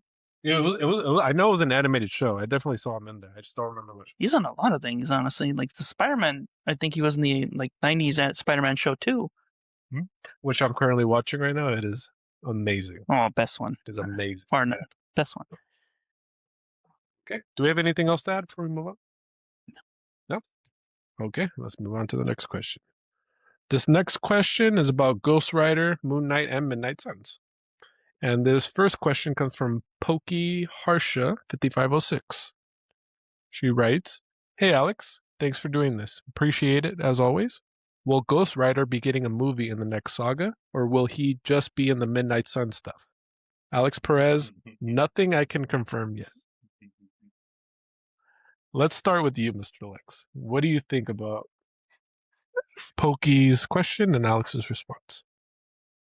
I mean, love his response, very straight to the point. And as far as the question goes, well, yeah, these questions are speculating all of these characters that still aren't in the MCU. So it's all speculation. It's all, well, we don't know where these characters are. We don't know what the writers and the staff at Marvel are doing. We just know that we want these characters on screen. How and when is that going to happen? Well, like Alex said, we can't confirm anything. So yeah, it's like asking, I don't know, which is a character that you guys want to see. Hell, the X-Men. Oh no, we know where the X-Men are coming, but I don't know. Let's see, Marvel character that I would want on screen that we haven't seen yet. Okay, you guys, Marvel character that you guys want to see that haven't come out yet? Well, I just want to see him again. I want to see Moon Knight again. I mean, he's an important character. He's in there. I know, yes. No, a character that Well, I mean, if they want to do this guy right, and he's like one of my favorite X-Men, Darwin, No, it's X-Men. I know, Yeah, I know, no, I no. know. It's a lot of X-Men, but they did him dirty in the first class. So. They did, and James Gunn did him right. I hate to say it, and Superman, or the actor at least. Oh, Right. Okay, yes, yeah, I was gonna be like, I was like, wait, where Darwin's was he in Superman? Yeah, The Well, no, actor the that actor, played the actor, Darwin yes, yeah, yes. Mr. Terrific. Mr. Yeah, Terrific. Mr. Terrific. I totally. I when you guys told me that before, I didn't even click that was the same actor. So that was crazy. Yeah, I was mind blown. Okay. So let me get back to this question. Oh, Henry's. Oh yeah, I'm sorry. Go ahead, Mr. Henry. Yeah, I mean, he's got to be blunt about it, but he's like, yeah, you guys are digging probably too far in the future with like barely. We only having like Moon Knight right now, but we don't have Ghost Knight or Ghost Knight. Ghost Knight. What the heck? You say Ghost Knight? I don't know why I said that. I don't know why. Hey, you never know. The I Conchu want to and see Ghost Knight in the MCU. the Conchu and the Spirit of Vengeance combined. Imagine Exactly, I want Ghost Knight. Ghost Knight. Don't take my idea, Marvel, please. No, but we don't have Ghost Rider yet in the MCU, although we have him as both Johnny Blaze and Robbie Reyes in both. I believe it was Ghost Rider's Nick Cage, and then I forgot the actor, but he's the one that plays the Terminator in Genesis, or not Genesis, Dark Fate. That's the same actor that played Robbie Reyes in the Agents of S.H.I.E.L.D. show, season 4. So technically, and I'm only saying this because of all the nerds out there who will correct you, we do have a Ghost Rider in the MCU. Technically, because Agents of S.H.I.E.L.D. Agents of S.H.I.E.L.D. Oh, is right. the Yeah, I MCU. know they're Technically. loosely canon. Is that and then canon? It's canon and it's Technically. not canon. It's weird. I don't think it's canon. I don't It's know. the same thing that they were doing with the Marvel Netflix shows, where it is loosely based until they officially made it canon. Yeah. So same thing with Agents of S.H.I.E.L.D. But Agents of S.H.I.E.L.D. was canon all the way up until Like what was the season 3. what was the other Avengers movie after Ultron? It was Endgame, right? no Civil War. or Civil War. That's not Avengers, Yeah, but yeah, it's get it. technically Yeah, Avengers. technically, Oh, yes, yeah, yes. that's Captain Yes. America. So all the way up until Civil War, Agents of S.H.I.E.L.D. was side by side canon with Mhm. the MCU because it was through Agents of S.H.I.E.L.D. that they first teased and introduced the plot of Age of Ultron. Right. So, Okay. yeah. Okay. But yeah, so technically, for all the nerds out there listening, and I don't want them to give you flack, but we do have a Ghost Rider. Mhm. Now, is it going to stay Ghost Rider? Who knows? But I don't know. But yeah, he's a crucial one in there. We don't have Blade yet, which we've been dying to see. I mean, I want to there's see only going to him. be one Blade. I know. I know. There's only gonna be one Blade. Yeah, I mean, we just the Pokey Harsha, he or she is grasping way too far with this question, I feel, because we don't have Oh, hold up. established. I'm interrupting you. I know I'm interrupting you. I forgot. Shit. There's only one Blade. I forgot when we were trying to mention the recasting for Blade or whatever. Jafar Jackson as Blade. Isn't it still Marshall Ali? Yeah, and they're not really saying that. It's Jafar Jackson as Blade. That's the new Jafar heartthrob Jackson. Blade. Remind me who that is. Jafar Jackson. Michael Jackson. Michael Jackson. Nephew? Yes, the Oh, literally okay. in Sorry. I just. My bad. Thank My you. bad. Thank Okay, you. my bad. This is almost as bad as last episode with Doom saying, That was a "Oh, pun. You that didn't catch that? oh, were you trying to say Bad, that? yeah. Oh, I thought you really didn't He know. ended it with a bad. I mean, oh my Because I thought I gosh. was gonna be like, oh yeah, who's that person, Indian with glasses? Oh yeah, Gandhi. Like that was as bad as like Jafar Jackson. Who's that? Him as Oh, Blade? that's what the heartthrob internet wants, since he was so popular as Michael. Can he get his voice deep? That wasn't Michael's real voice either, right? I know. Okay, I've cool. heard his real voice before. He did it in a performance. Yeah. It caught me off guard, but I was like, wow, It's okay. gonna catch you off guard as a Blade too. I want to see it then. However, I wouldn't mind an MJ speaking Blade. That'd be kind of funny. That'd be weird. That'd be What do you funny. mean? Since we're talking about Michael Jackson, I find this appropriate to say. Michael Jackson once wanted to buy Marvel. Spider-Man from Marvel so he could play Spider-Man. And he would have been an amazing Spider-Man too. That would have been interesting. That would be interesting. Like in a weird way, but yeah, I kind of see it. But forget that. I'd rather him do that other property where he wanted to buy into Disney and It's like, be Aladdin. hey, all you vampires, I'm gonna kill you all. Exactly. Hey. That would have been great. I definitely would see I'm the Michael Jackson. Sunwalker, motherfucker. Okay, let me answer this question. So I actually want to see Ghost Knight now that you mentioned that. That actually sounds so fucking cool. Don't take my idea, Marvel. I'm gonna start writing. With the way that Henry's doing it, it's probably gonna be some like yaoi, like Moon Knight cross Ghost Rider thing. And What kind of animal you take me for? I don't write that crap. I didn't say you write it. That's for the ladies. They know how to do that stuff. Or the guys do. Honestly. I mean, like, you don't enjoy it. Nope. Feel like some yaoi and it's like super pregnant, like Moon Knight and everything. Let's get all those tags in there. I don't know what the hell you watch, man. That's not me. That's not me, bro. It's Bluey mostly. What? Yeah, I mean, that's what I watched, like Bluey mostly. Maybe some like Melon. Okay. Yeah. Why do you watch kid stuff? Because I need to learn. Okay. Sure. We'll go with better than your yaoi stuff, man. Nah, yeah. The only yaoi I know is the yaoi bear from Fallout. So, if you know, you know. And South Park. Tweak and Craig. Oh, I don't watch that much South Park. I'm sorry. Yeah, I don't. Gotta love these things. Anyways, next question by Cosmic River. He asked, "Hi, Alex and Lizzie. Thank you for this once again. Hope you are all well. What do you think is a likely place for Moon Knight to appear in? Outside of Midnight Suns or his own show in the next saga?" Alex responds, "Daredevil. If he follows the path Khonshu had planned out for him, that would take him to New York." Let's start with our number one Moon Knight fan over here, Mr. Henry Castle. What do you think about Cosmic River's question and Alex's response? I mean, I want this to happen so heartily. Just show up, dude. I want you back. But yeah, I mean, from the question itself, he's probably a fan like me. He's like, when's Moon Knight coming back? Please, can you spare us a crumb of info? He just outright says, "Oh, Daredevil," you know. So I'm hopeful he'll appear in season 3. I mean, that will be awesome, and especially if they're gonna help like him setting up into bridging into Secret Wars, which I believe he was scheduled to be appearing in, which would be awesome as well. I mean, we have no hints of Daredevil nor Moon Knight being in Doomsday, but being in Secret Wars. So I'm like, okay, perfect. At least we'll get to see them, you know, in the big screen. That'll be awesome. Indeed, it would.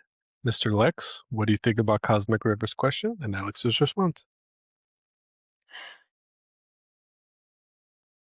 I'll be serious answering this question, but how nerdy do you guys want me to get? And I'm being serious here. How nerdy do you guys What do you think this podcast is about? Have you ever seen the show Recess? Yeah. I want you to get that nerdy. Damn, that's an old show. Actually, if we see that, no. yeah. Ooh, like it. Okay.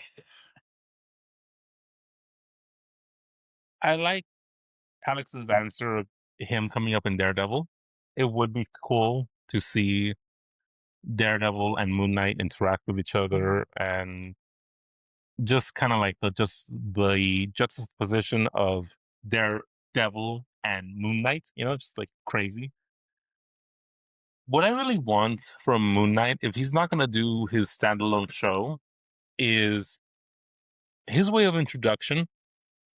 I feel this way you can kill like 3-4 birds in one stone. And here it is. In the comic run with, I think it was after they were killing Dracula, and I forgot who the other vampire was, that he was trying to turn all the other vampires into daywalkers so they could all be unaffected by the sun.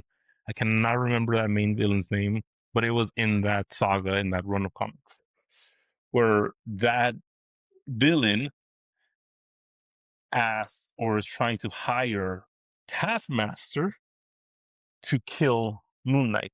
And I'm sorry, to kill Blade. Are you talking about Null? Was it Null? I thought it was. I think you're describing null. Can we verify that, sir? Well, with your guys' permission, getting nerdy, let's do this. So I do like Alex Perez saying Daredevil. I do want to see Moon Knight come in and interact with Daredevil. I think it would be a great juxtaposition of having Daredevil with Moon Knight, having this, morally Catholic. I would assume after the events of Daredevil Born Again, and since he did save Bullseye, he would keep on his, if not Catholic faith, the faith and the mercy he had from Foggy Nelson and learning to be that type of person again. With Moon Knight's, I'm sorry, chaotic and mind fractured personality of just as that one meme has of the panel, random bullshit go, and he just throws like his version of batarangs or whatever. But yes, as cool as that would be with Moon Knight and Daredevil, the way I want Moon Knight to come back is if he doesn't have his own standalone show, I want him to come back in that one comic run with the tutor, and it's the tutor hiring Taskmaster to assassinate Moon Knight so that he could continue on with his plans against Blade and do the whole, oh, I want to turn vampires into the greatest predator and make them daywalkers and the sun doesn't affect them. Because if you do that comic run, which, and fellas, help me out here, I don't remember the name of that comic run or series, but we could look it up. But if we do that comic run where it was the tutor and Blade going at it, we get 4 main characters in this amazing run of the tutor. We get the real Taskmaster back. We get Moon Knight to appear again, and we get Blade. We are killing 4 birds with this one amazing, incredible stone of introducing Moon Knight again. We get Blade, we get Tutor, and we get our real Taskmaster. Because as we were saying before earlier in the episode, we really hope they pull a Mandarin. And that was either a wannabe Taskmaster or it was like a copy Taskmaster, like, oh, we put your skills into this AI chip and, that failed horribly. So that, I feel, is the best way to bring in Moon Knight. I out-nerded you guys. What the hell do you think about that? Well, first of all, his batarangs are called crescent moons. Oh, that makes sense. So, boom. 2, like what you wanted. It's Moon Knight Volume 9, number 13. Oh, so it's actually a specific Moon Knight run? Yeah, I thought it was a Blade run. I don't know why. Oh, that's cool. That is a tie-in, but yeah. And next thing, the MCU Taskmaster is technically Taskmaster's daughter. So, checkmate you. You know the Russian cliche of them trying to copy everything, but it just ends up failing? That's basically what that Taskmaster was. Exactly. I want to believe that. Yeah. I want to believe it. So technically, that's not Taskmaster's daughter. That's wannabe Taskmaster's daughter. Yeah. So yes, that is my vote for the future and continuity of Moon Knight in the MCU. We get all of these characters front and center. And you know what? Fifth bird to kill with all of this. By introducing Blade, by introducing the tutor, we get another foot in the door to Midnight Suns. How much more perfect do you want this theory to be? Like it encapsulates all of these great people, encapsulates the story arc, and it encapsulates one of my favorite. I can't even say specifically just Taskmaster or specifically just Moon Knight, but it has one of my favorite Moon Knight / Taskmaster in comic moment where Taskmaster admits to the tutor, 1, I will not go against Moon Knight because he is crazy AF. 2, he even at the end of the conversation, Taskmaster goes to Moon Knight to warn him, hey, there's a guy putting a hit on you. I am letting you know because I do not want to get involved in this BS. I know what you can do. I'm giving you a solid. Keep my name out of it. And 3, as Taskmaster is explaining to the tutor why he doesn't want to go against Moon Knight, he tells him He gave me my personal 9/11, and you think it's a joke, but the comic shows a flashback where Moon Knight he drives a whole damn plane into the building Taskmaster was in just to kill him. So he literally meant that Moon Knight gave Taskmaster his own 9/11. That is perfect chef's kiss, amazing, of showing you how crazy Moon Knight is. And I don't know how much perfect you want to get. That Taskmaster himself is so scared of Moon Knight because of just how crazy and predictable he is. What more do you want, gentlemen? I mean, come on, Lord Horse. How do you how do you roll out the red carpet better than that? Really quick. Damn, that was good. That's how you freaking bring in. You see, that's lore right there. This is what the lore room podcast is. Yes. You bring in this lore, you bring in these stories, you bring in these people. But yeah, Doom, how do you feel about this question and the future of Moon Knight? I'm very excited about Moon Knight. I didn't let me just throw this out there. I didn't know much about Moon Knight until the show came out. Mr. Henry over here was actually the one that was telling me to watch it. He's telling me a lot about who Moon Knight is. I like the idea of split personalities. I am a big Fight Club fan. When I watched Moon Knight, it kind of gave me an inkling of like a Fight Club, like just as far as like Tyler and the narrator. So I like that aspect of Moon Knight. I would love to see more of that, especially with crazy villains like Taskmaster. I think that would be pretty cool. And I do want to see more of Khonshu.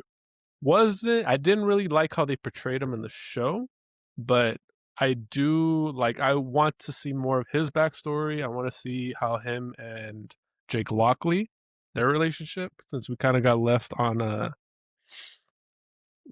fiddle on the last time we seen him. So I'm actually very excited for this. I would clamor for this if I was Marvel, for sure. Okay. Let's move on to this next question here. These next questions are about Hulk. So let's start with this question. It's from Bravefire.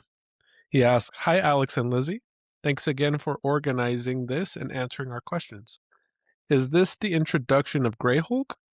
Just a color change? Or is it something much deeper? Like a new personality as in the comics? Because Bruce Banner suffers from DID, like Moon Knight." Alex Perez responds, "Color and personality change, but not necessarily something like Joe Fixit. More like Hulk pissed."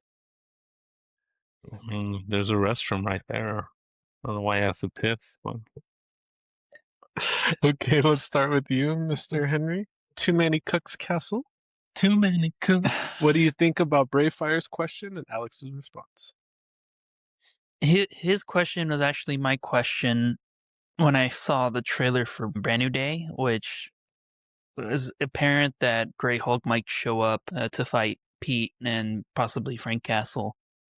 And I did he even recall seeing the whole thing about him suffering from DID like Moon Knight. Although I did watch the animated show of the Hulk back in I think it was '94, but it came on like a early morning and it was a really interesting show. I really loved watching it. And I saw Grey Hulk in that, and I always questioned as a kid. I was like, "Why is Hulk gray?" And I never bothered to look into it either. So reading this actually gives me some insight, and that's cool. His Alex Perez's answer about not necessarily something like Joe Fixit, more like Hulk piss. I'm like, that makes sense. Why he looks so freaking mad at Peter in the trailer. So yeah, I could see that happening. It's insightful on how his transformation it works now being Grey Hulk. Like as I was a kid, I never knew that was a thing, and apparently it is a thing. So glad to read about that. Awesome. Let's move on to you, Mr. Lex. What do you think about Bravefire's question and Alex's response? I do like Alex. I don't know if this will be a set in stone confirmation, but I do like Alex saying that this isn't going to be a dissociative identity disorder with Bruce Banner, that this is just the Hulk getting so pissed off that he changes color palette and or maybe unlocks a new type of power in this Grey Hulk form. Because as we've said before in different episodes and even earlier, the MCU is juggling so many things right now that to add Bruce Banner always having this dissociative identity disorder in him, I feel like that's just, way too much. Just keep it simple. Just say, like, this is the most pissed we've ever seen Hulk, hence why he's breaking into his old power scaling, because assuming Sadie Sink's character is Jean Grey, and assuming that it is Jean Grey messing with Hulk's mind, kind of like how Scarlet Witch did in Age of Ultron, well, she just messed with Hulk's mind more and was so much that it transformed him into this piss gray Hulk. So, yeah, I'm cool with that answer, because just simplify it. Like, we don't need to add more into the MCU plate because it's full enough. Doom, how do you feel? Okay, so I got a few things with this. So let's start with Brayfire's question. So he says the introduction of Grey Hulk, just a color change. What exactly does he mean by that? Only because we've all seen the trailer? Did we think that Hulk was gray in that trailer? It looked like he isn't as green as he used to be. He looks a little bit darker, but that could just be because they're indoors. But to me, it looks like he's losing his pigmentation. That's what I thought of when I was looking at it. I mean, especially, I think it was another trailer that came out where he's struggling against Pete's webs and you see it digging into his skin. He looked considerably darker at that moment. That's why I was like, oh, I wonder if it's gradually happening over time. Okay. Yeah, I gotta say, I do agree with Henry here, because in that trailer where he claps Spider-Man from the back, it does look like he is darker in pigmentation. Maybe it is the shadows and the lighting, but once he does that clap, he does look grayer, if not necessarily gray. Okay, I'm just basing it off the trailer. These guys disagree. He did not look great to me, but I will admit there was a color difference where he's not as green as he usually is. So he did look a little grayer, but I wouldn't say he was the gray Hulk. I think what's happening here is this all goes back to Avengers Infinity War. So if we remember the opening scene where Thanos fights the Hulk, and pretty much the Hulk after that fight does not want to come out. And I think what happened there is it was the start of an internal war between Banner and Hulk. So I think what messed their relationship up really was, if we saw the events of Thor Ragnarok, we saw where the Hulk was the Hulk and Bruce Banner was the one in the back seat. I think with the Hulk going through that experience, and then with him going back into essentially hiding, or whatever you want to call it, hidden, that would piss anybody off. So I don't care who you are. You can be the Hulk. You can be Jerry from Three Doors Down. It would piss anybody off. So I think what's going on here is the Hulk has been in hiding for a considerable amount of time. When he finally has the opportunity to break out, he still thinks that he's in like Infinity War time. Like, time has not really passed for him. So I think that is very interesting. And that could possibly be a reason why the Hulk not only comes out, but he lashes out extremely hard in this movie, fighting Spider-Man. So I do think it is something unresolved from Infinity War. But just going back on the Grey Hulk thing, is that really time to introduce the Grey Hulk right now, with us being on the cusp of Doomsday and Secret Wars? Because I don't remember the Grey Hulk being in any of those comics. Well, the way that I would see it is, if we go with my answer on Sadie Sink being Jean Grey messing with his mind enough that he becomes so pissed that he becomes the Grey Hulk. I do feel like it's an appropriate time to introduce the Grey Hulk, because I'm treating that as a power up. I'm treating that as, oh, he's no longer Professor Hulk. and he's going back to his I forgot what year it was, but to his Edward Norton days. 2008. To what year? 2008. 2008. Thank you. He's going back to his 2008 Edward Norton Hulk days up into even like the first Avengers. Like he is this threat. He is this. We have a Hulk, reference. So to me, it makes sense because this is his power up.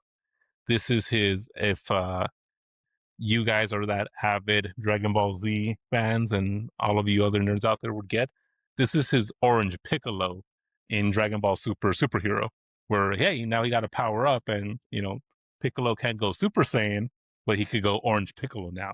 So now we have Gray Hulk. And this Gray Hulk could be powerful enough, not necessarily to stop Doom, but to maybe go against one of his horsemen. And, like, oh, well, yeah, now it makes sense. We have Grey Hulk. He's strong enough to go against whoever the threat is going to be. Hell, maybe Abomination, right? Doom recruits Abomination. It's like, oh, now I'm strong enough to go against you. I mean, Henry, how do you feel about that? I can agree with you with that. I mean, obviously, any change in power to make you stronger is a power up. I mean, regardless. So if we do see him, go back to his former glory of being really strong yet rageful, that can prove beneficial for, say, a later battle in the future. So I agree on that. Don't really have much to add other than I just don't think that we're going to see the Grey Hulk. Just to me, it just doesn't make sense right now, but I'm not ruling it out for anything, for any projects after Secret Wars. But that's just me. Well, when do you want to see the Grey Hulk? I would like to see him, ironically, after Secret Wars. So anytime after that would be fine. It's just right now, it just doesn't make sense. I just don't see it. Even if that's just his version of a power-up? So I think that argument is very interesting, especially because in the same movie, Peter Parker is also going through a similar, not similar, but he's going through a mutation of his own. So it would make sense the Hulk possibly could be going through something like that of his own.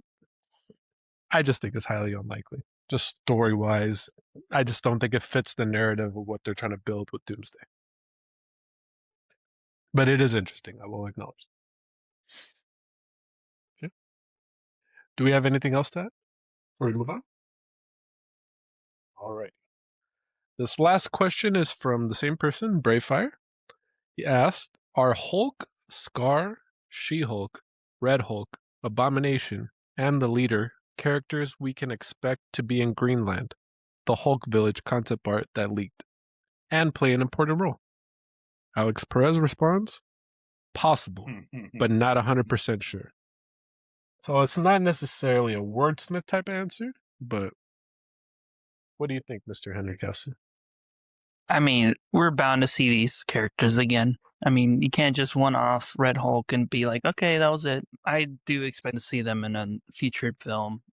At least, I mean, I know with Secret Wars, they're bound to have Red Hulk back, Abomination possibly. At least show up to, help, or not help, but to fight against possibly like the Avengers or any other team that's nearby. I'm pretty sure we'll see them again.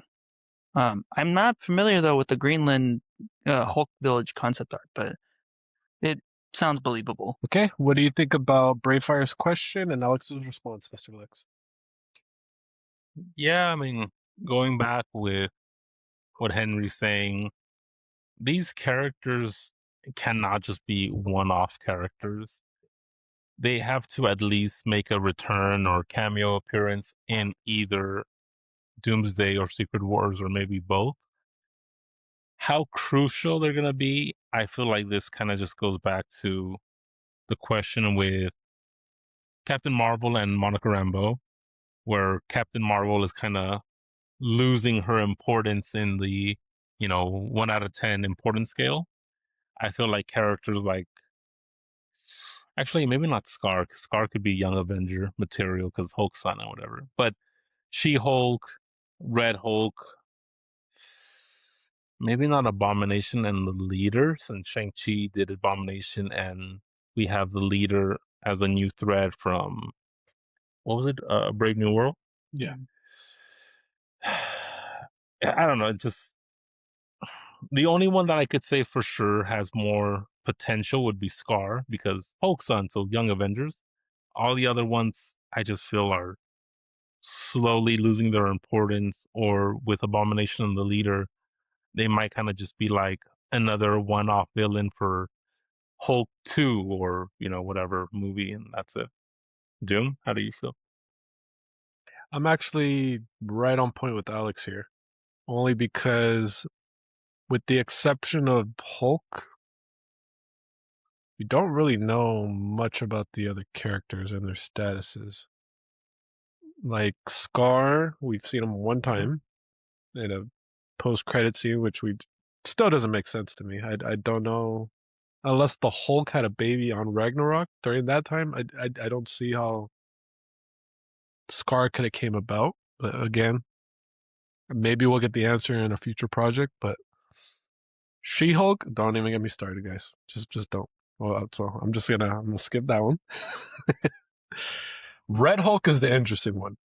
Red Hulk is interesting just because, coming off of Brave New World, he's on the raft. And I think with him being on the raft, something could happen and something very interesting could possibly come about from that. So I would stay tuned for the Red Hulk. I think that one's going to be interesting to watch. Abomination is a question mark, only because the last time we saw him was in what show? It was She Shang-Chi. Abomination? No. What was it? Shang-Chi? No, No, it wasn't Shang-Chi. He was in a show. He was in a show where Wong was talking about The Sopranos with some, you know that. I'm losing it. Wasn't it Shang-Chi when Abomination was introduced? He probably was introduced there, but there was a show where Abomination was a prisoner, and then Wong broke him out with the. Was it Miss Marvel? No, I think it was maybe Miss Marvel. No, it was a No. show. It was a show. Another. Okay. Wait. Was it Miss? I think it was Miss Marvel. I think you're right. I think it was Miss Marvel.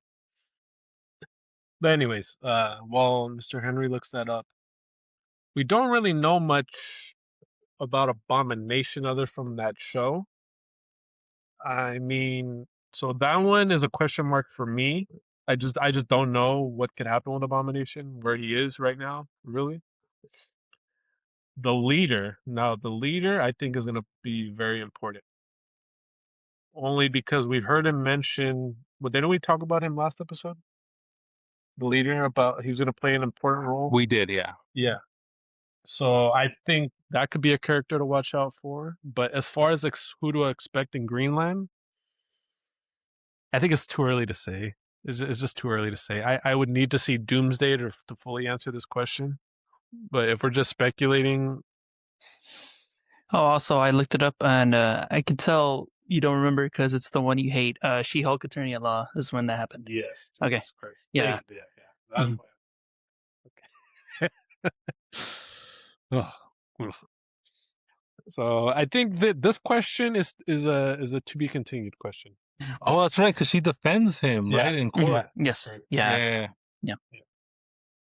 Hey, your favorite show? The power of twerking. In the palm That of was her my favorite hands. part of the whole show. You believe that? Interesting. That was It just blew me off guard that they did that. what? It blew me off guard. What? You got blown on your guard? What does that even mean? That's what we're trying to figure out. Did you go full Sopranos here? Do you remember that episode? Yeah, exactly. That's why I'm like, you good? What are you talking about? You know what I'm talking about. I know what you're Shut talking about. It's okay. Well, that concludes our Q&A for Cosmic Circus. Thank you again to Alex Perez and Lizzie. We'll be looking forward to the next set of questions next month in July. So thank you again. And let's move on to our next topic. Next month in July, it's already July. Next month in August. Yes, thank you for catching that. August. Yes. Next month is August. Technically I wasn't wrong because we haven't gotten the July questions yet.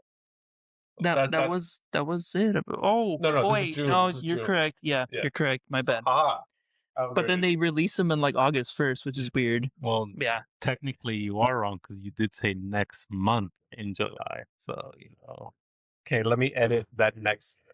No, keep it in. Keep it in. Keep it in. Yeah, keep it in. Okay. Let's I'm gonna pass the buck over here to Mr. Henry. Too many cooks. many. Now, I want you to tell our audience here about God of War and what happened over the Now- last few days. Now, this is really unfortunate news because I was really looking forward to this show, which it's still happening, mind you. It's an Amazon produced show of God of War, so I believe they're gonna copy off the story of God of War 2018 and possibly Ragnarok. But the star, Ryan Hurst, he's most notably known for voicing and doing the motion capture for Thor in the video game Ragnarok. He's set to star as Kratos. But unfortunately, this happened, I think, yesterday or the day before. He got injured on set to the point where he's going to have to be recasted, which is really unfortunate because I was really looking forward to seeing him perform in this. Unfortunately, I believe it's reported he tore his bicep, which through surgery, it's probably going to take a while. So they just thought we have to recast him at this point, which sucks because they filmed, I believe, months of footage already because they announced him in February. So they have months of footage at this point. So that's literally out the window. So that's really sucks. It sucks a lot.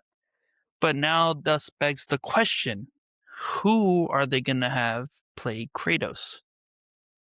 What do you guys think? You actually took the question out of my mouth. I'm going to ask, let's start with Mr. Lex here. Who do you think? Bella should be- Ramsey. Bella Ramsey? Or what's her name? You said it. It's Bella Ramsey. Oh, it is Bella Ramsey, right? From Last of Us?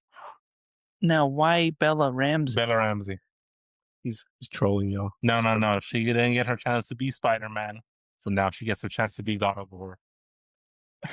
We missed out on her being the spectacular Spider-Man.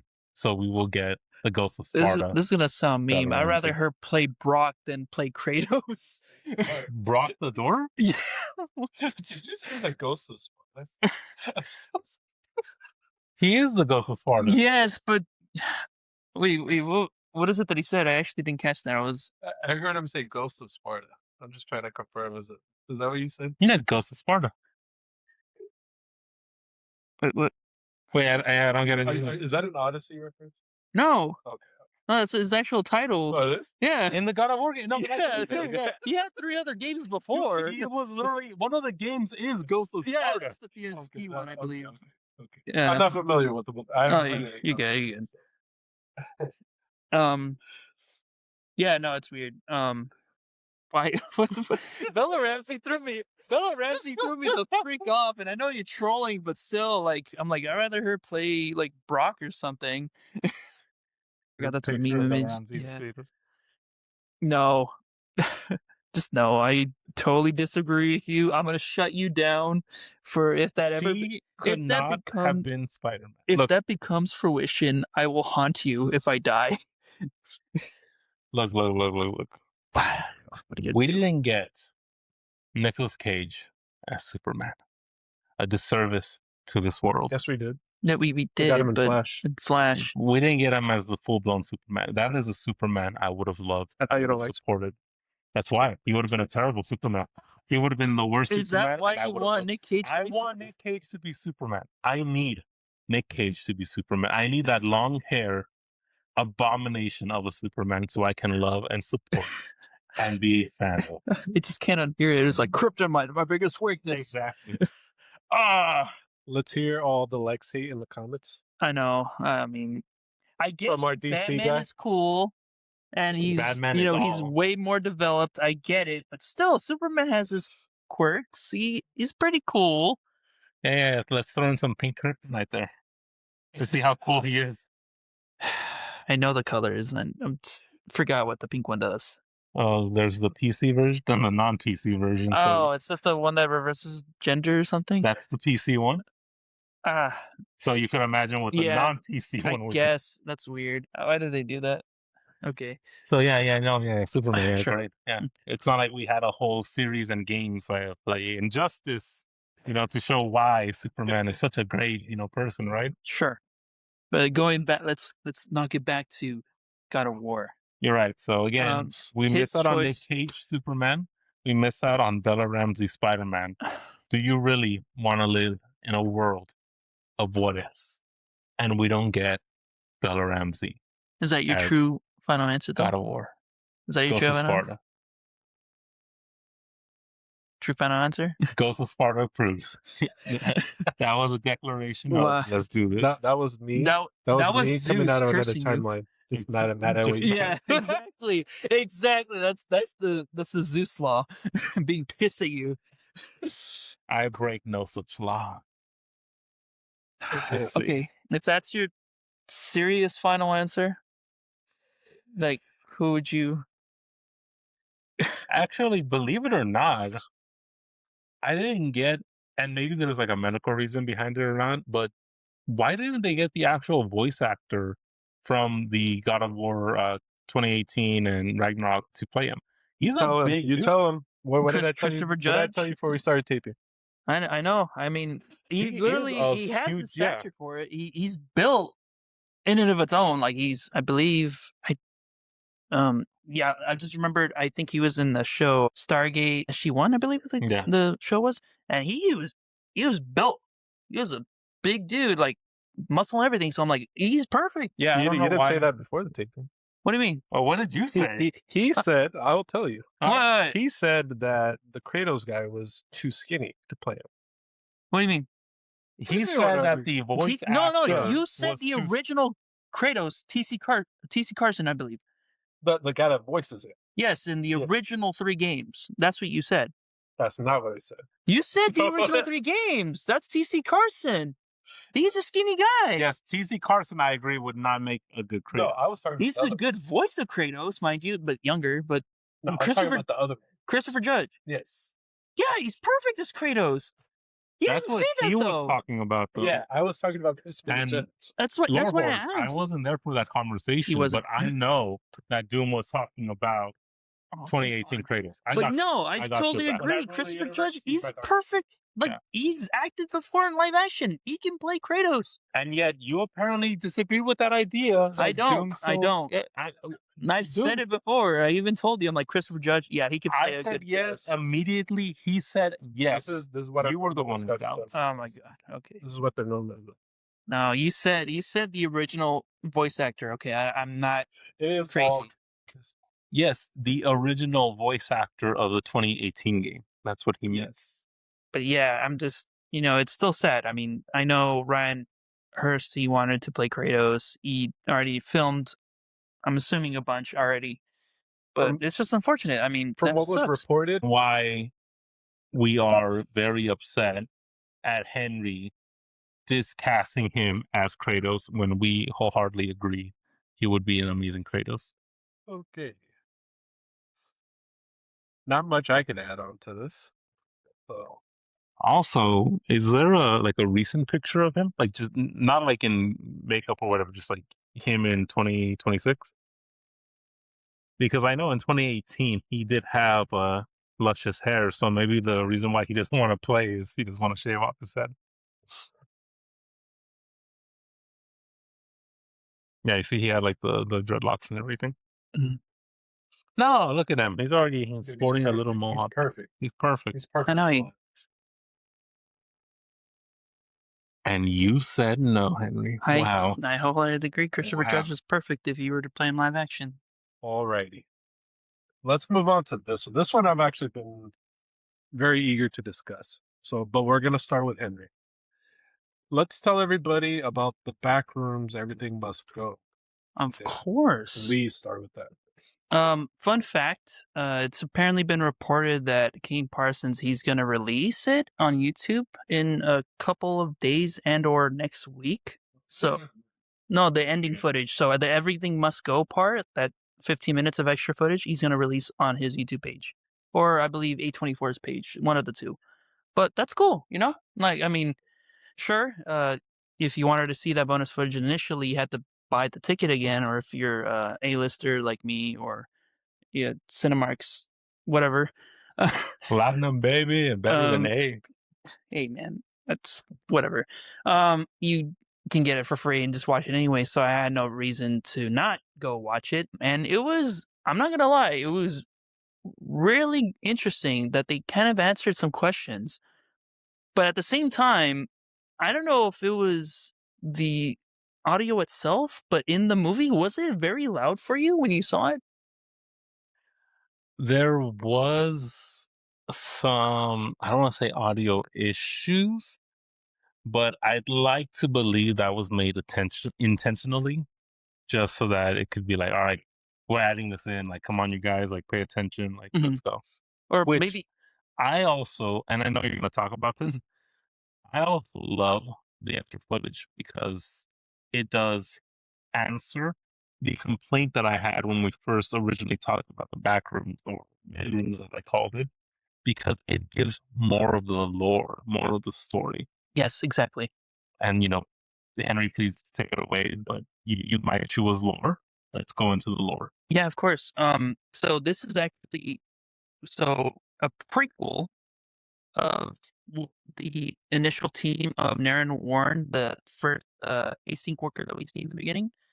It involves what happens to his team and their scientific investigation of the complex or the backrooms. We basically see them traverse it a little bit. They go into this little room that shows a sign, "Everything must go." So that's the title. And it's a sign, presumably from Clark's shop, but you see mirrored images of it depleting in size, but oddly enough, has the same marks of dents that are in the sign, but just pressed onward, diminishing into smaller and smaller sizes, playing into the floor, and you see that, thus showing in their scientific investigation that whatever the complex or the backrooms scans in reality is just a pre-memory scan of what the object is in time. So in, for example, the original size of the sign, you see that's the biggest and it's in the most center of the room. But when it starts to diminish in size, that's when the complex begins to lose memory a bit, trying to get it right. And thus, that's how you see things start to be a little bit weird. But it also shows us the beginning of when it's trying to memorize Clark's store, if you guys caught it. So spoiler warning or not, because the video is going to come out soon. They cut a hole into the wall of the complex, and they see this very vacant store mallish area that looks completely dark blue and like very vacant, but like there's still some stuff here and there. Then they also look into a tiny room that has a bunch of cardboard in it, and that's literally, I believe, the Clark's office, just barely being remembered by the complex. So me looking at that, I'm like, oh, cool. So this is when the complex is starting to remember Clark's place, and it's going to start to flesh out more and more of it, trying to make it right. So at first glance, you think, oh, it's just another place. But we start to get closer. The whole team starts to get closer. They see a TV randomly in the middle of the room. That's the same TV, presumably the one that Clark sees when he's sleeping onto his little bed thing right there and seeing the TV how it is. And I thought, damn, that is really cool. That's how the complex begins to remember things. It's going to be completely unrecognizable at first, but they have the layout somewhat right. So I thought, oh, that's pretty cool. Oddly enough, on the TV, you see like what looks like Mandarin lettering, basically saying, I believe there was a no input or no signal, and that was it. And then we get to see the beginning of when the life form or the Clark creature starts to go and start to mess them up and or kill them, leaving the final guy, Naren Warren, to be on his own, as we see in the beginning of the movie. So, that was really cool to see and very loud for when I went to go see it in the theater. But now I get to rewatch it again once it comes out on YouTube, and then I can analyze it better.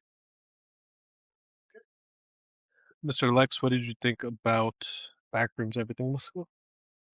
Yeah, just the pretense of not only exposition, but more lore into the Backrooms universe in the movie, not the YouTube videos and everything.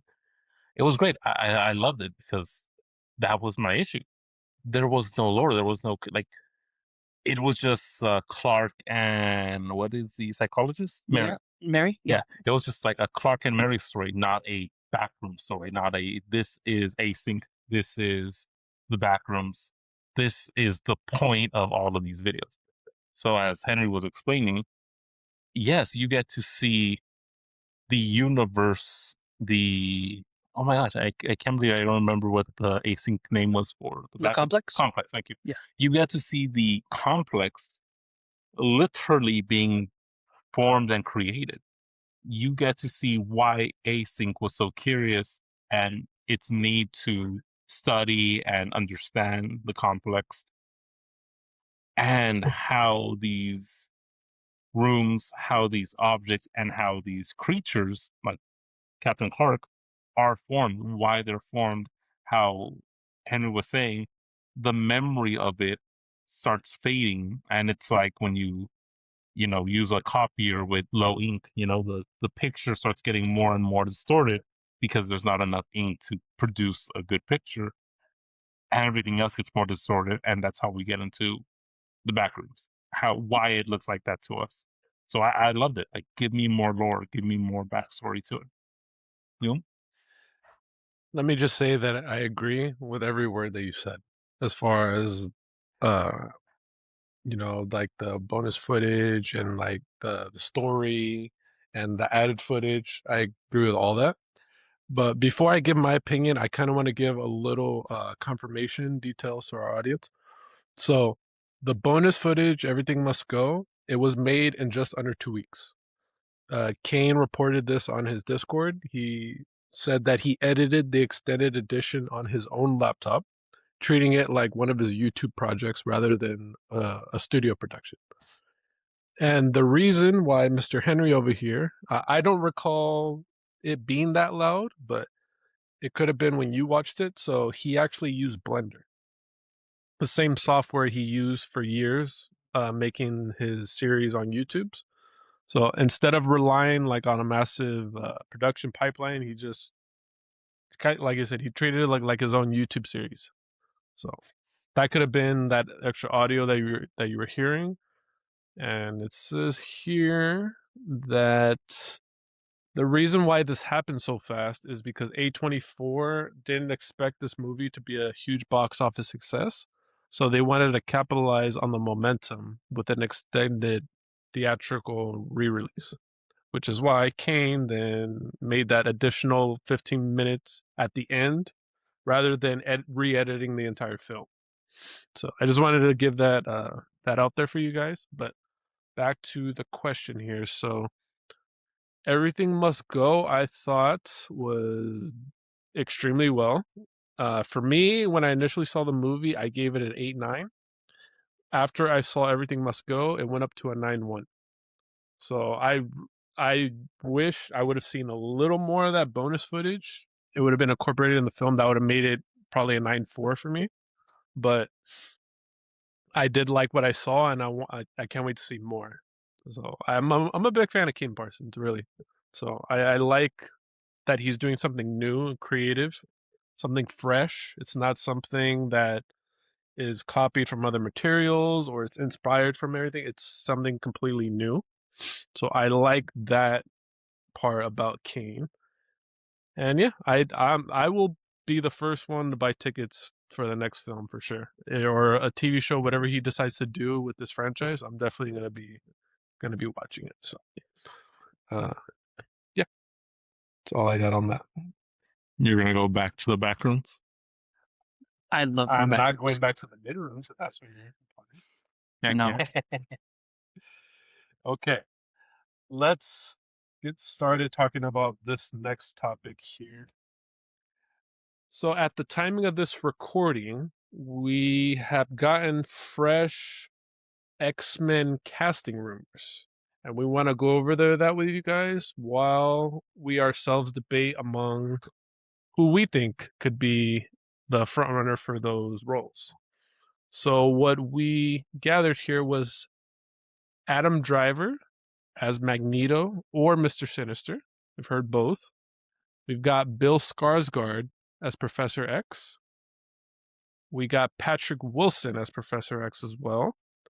And then we did mention 2 others. I don't have them written here, but I know Odessa Azion was for Rogue. Am I correct?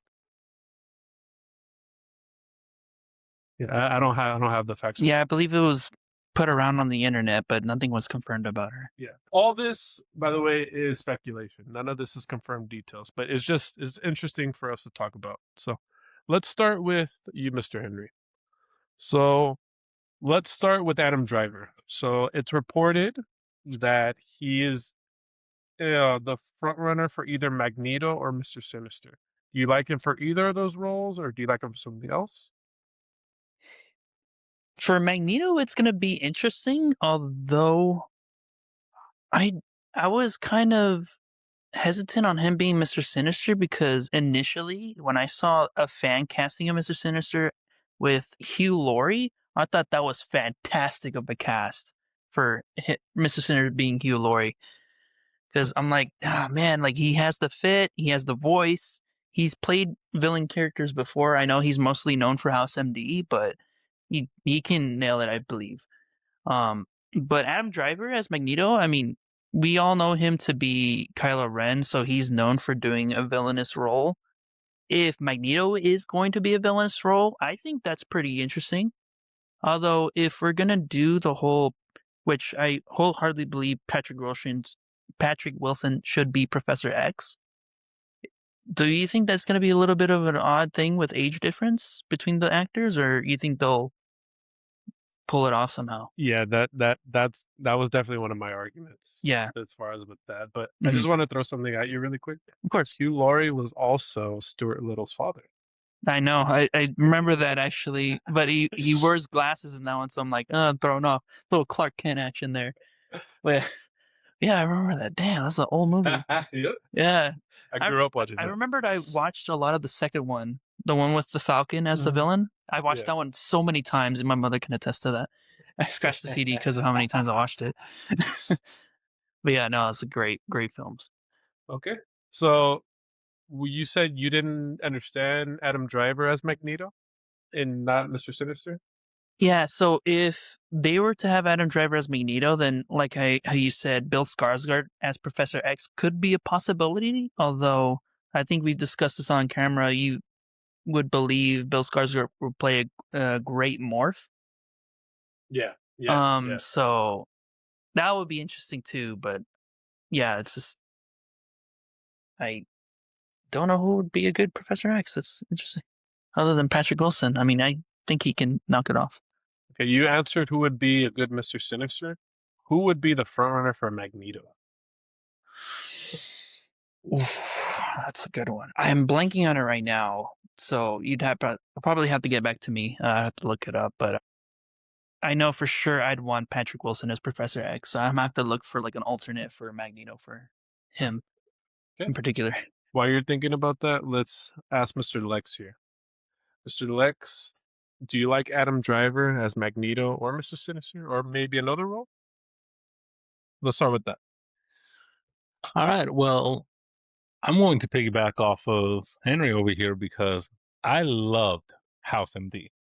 House MD is my favorite medical drama show of all time. Screw Grey's Anatomy, screw The Good Doctor, which is ironic because The Good Doctor is produced by the same guy who produced House. But, screw The Good Doctor. Just screw all of those other medical dramas. House MD will always be number one. Love Hugh Laurie. I agree that fan casting of him as Sinister Six is perfect because we already have in mind that he was a dickish doctor in House, and he was I can solve everything and I know how to, break down these medical mysteries because he was an archetype of Holmes and Watson. That's why we have House and Wilson. So it's perfect that he's Sinister, or he'll be Mr. Sinister. I do not see.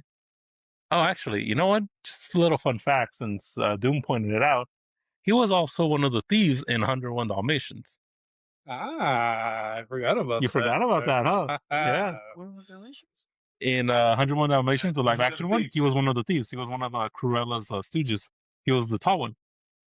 Oh, Yeah. Hugh Laurie was just like how he was What the Stuart Little's father. He Yeah. was one of the thieves of the 101 hell? Dalmatians. Yeah, I'm blown. Damn. Okay. yeah, he was Cruella's henchman. Mm-hmm. Oh, damn. This guy.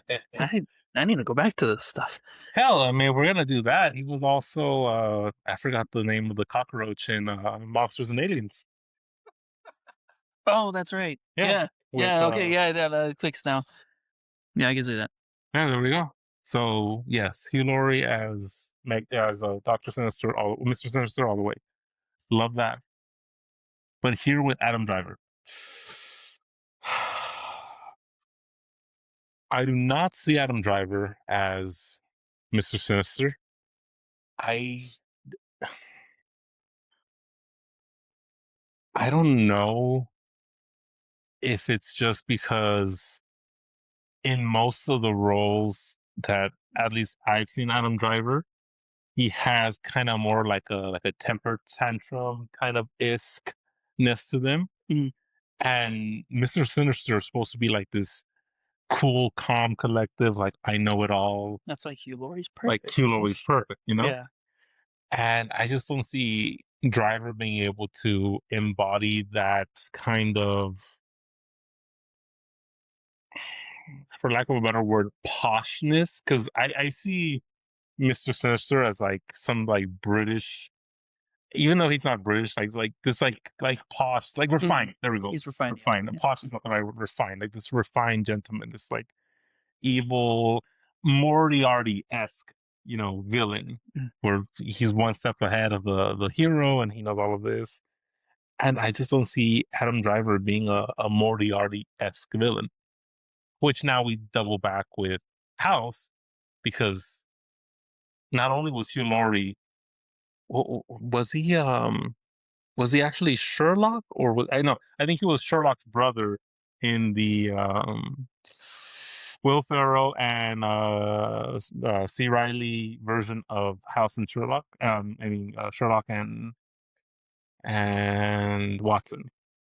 I haven't seen that one. You haven't seen that one? No. Well, he plays, I think, like Sherlock's brother. So this parallel of Sinister being Moriarty, I feel like it would just go well with Hugh Laurie. And Adam Driver just doesn't have that. And in all fairness, with Magneto, I don't really see him as Magneto. He could be a good Magneto, don't get me wrong. Mm-hmm. But what's really stopping me is, as Doom and Henry were saying, if we're going to have, what's his name? Patrick if we're going Wilson. to have Wilson, there we go. Ironic, Wilson. But if we're going to have Patrick Wilson as Professor X, which I think is a great casting, I really do want to see him as X. That age difference with Driver and Wilson, that I feel like it's going to kill it for me. And I know canonically, Magneto is a little older than Professor X, not by that much. Yeah, exactly. Yeah. So I'm gonna lock in my answer for Magneto, which I don't think I'm pretty sure he hasn't made an MCU appearance, but Cillian Murphy. Possible, maybe, but they would match up. And in terms of Cillian's villainous roles before, I mean, I think he can maybe knock it out. Like Oppenheimer, Cillian Murphy? I mean, he's been through wars enough. No, like that one, right? Like Scarecrow. Yeah. That's Cillian Murphy. Yeah, it's Exactly. from 28 Days Later. Yeah, Peaky Blinders. Mm-hmm. Yeah, that Cillian Murphy. Oh. He As played Magneto? Scarecrow. He played Scarecrow. Yeah, Scarecrow. Yeah.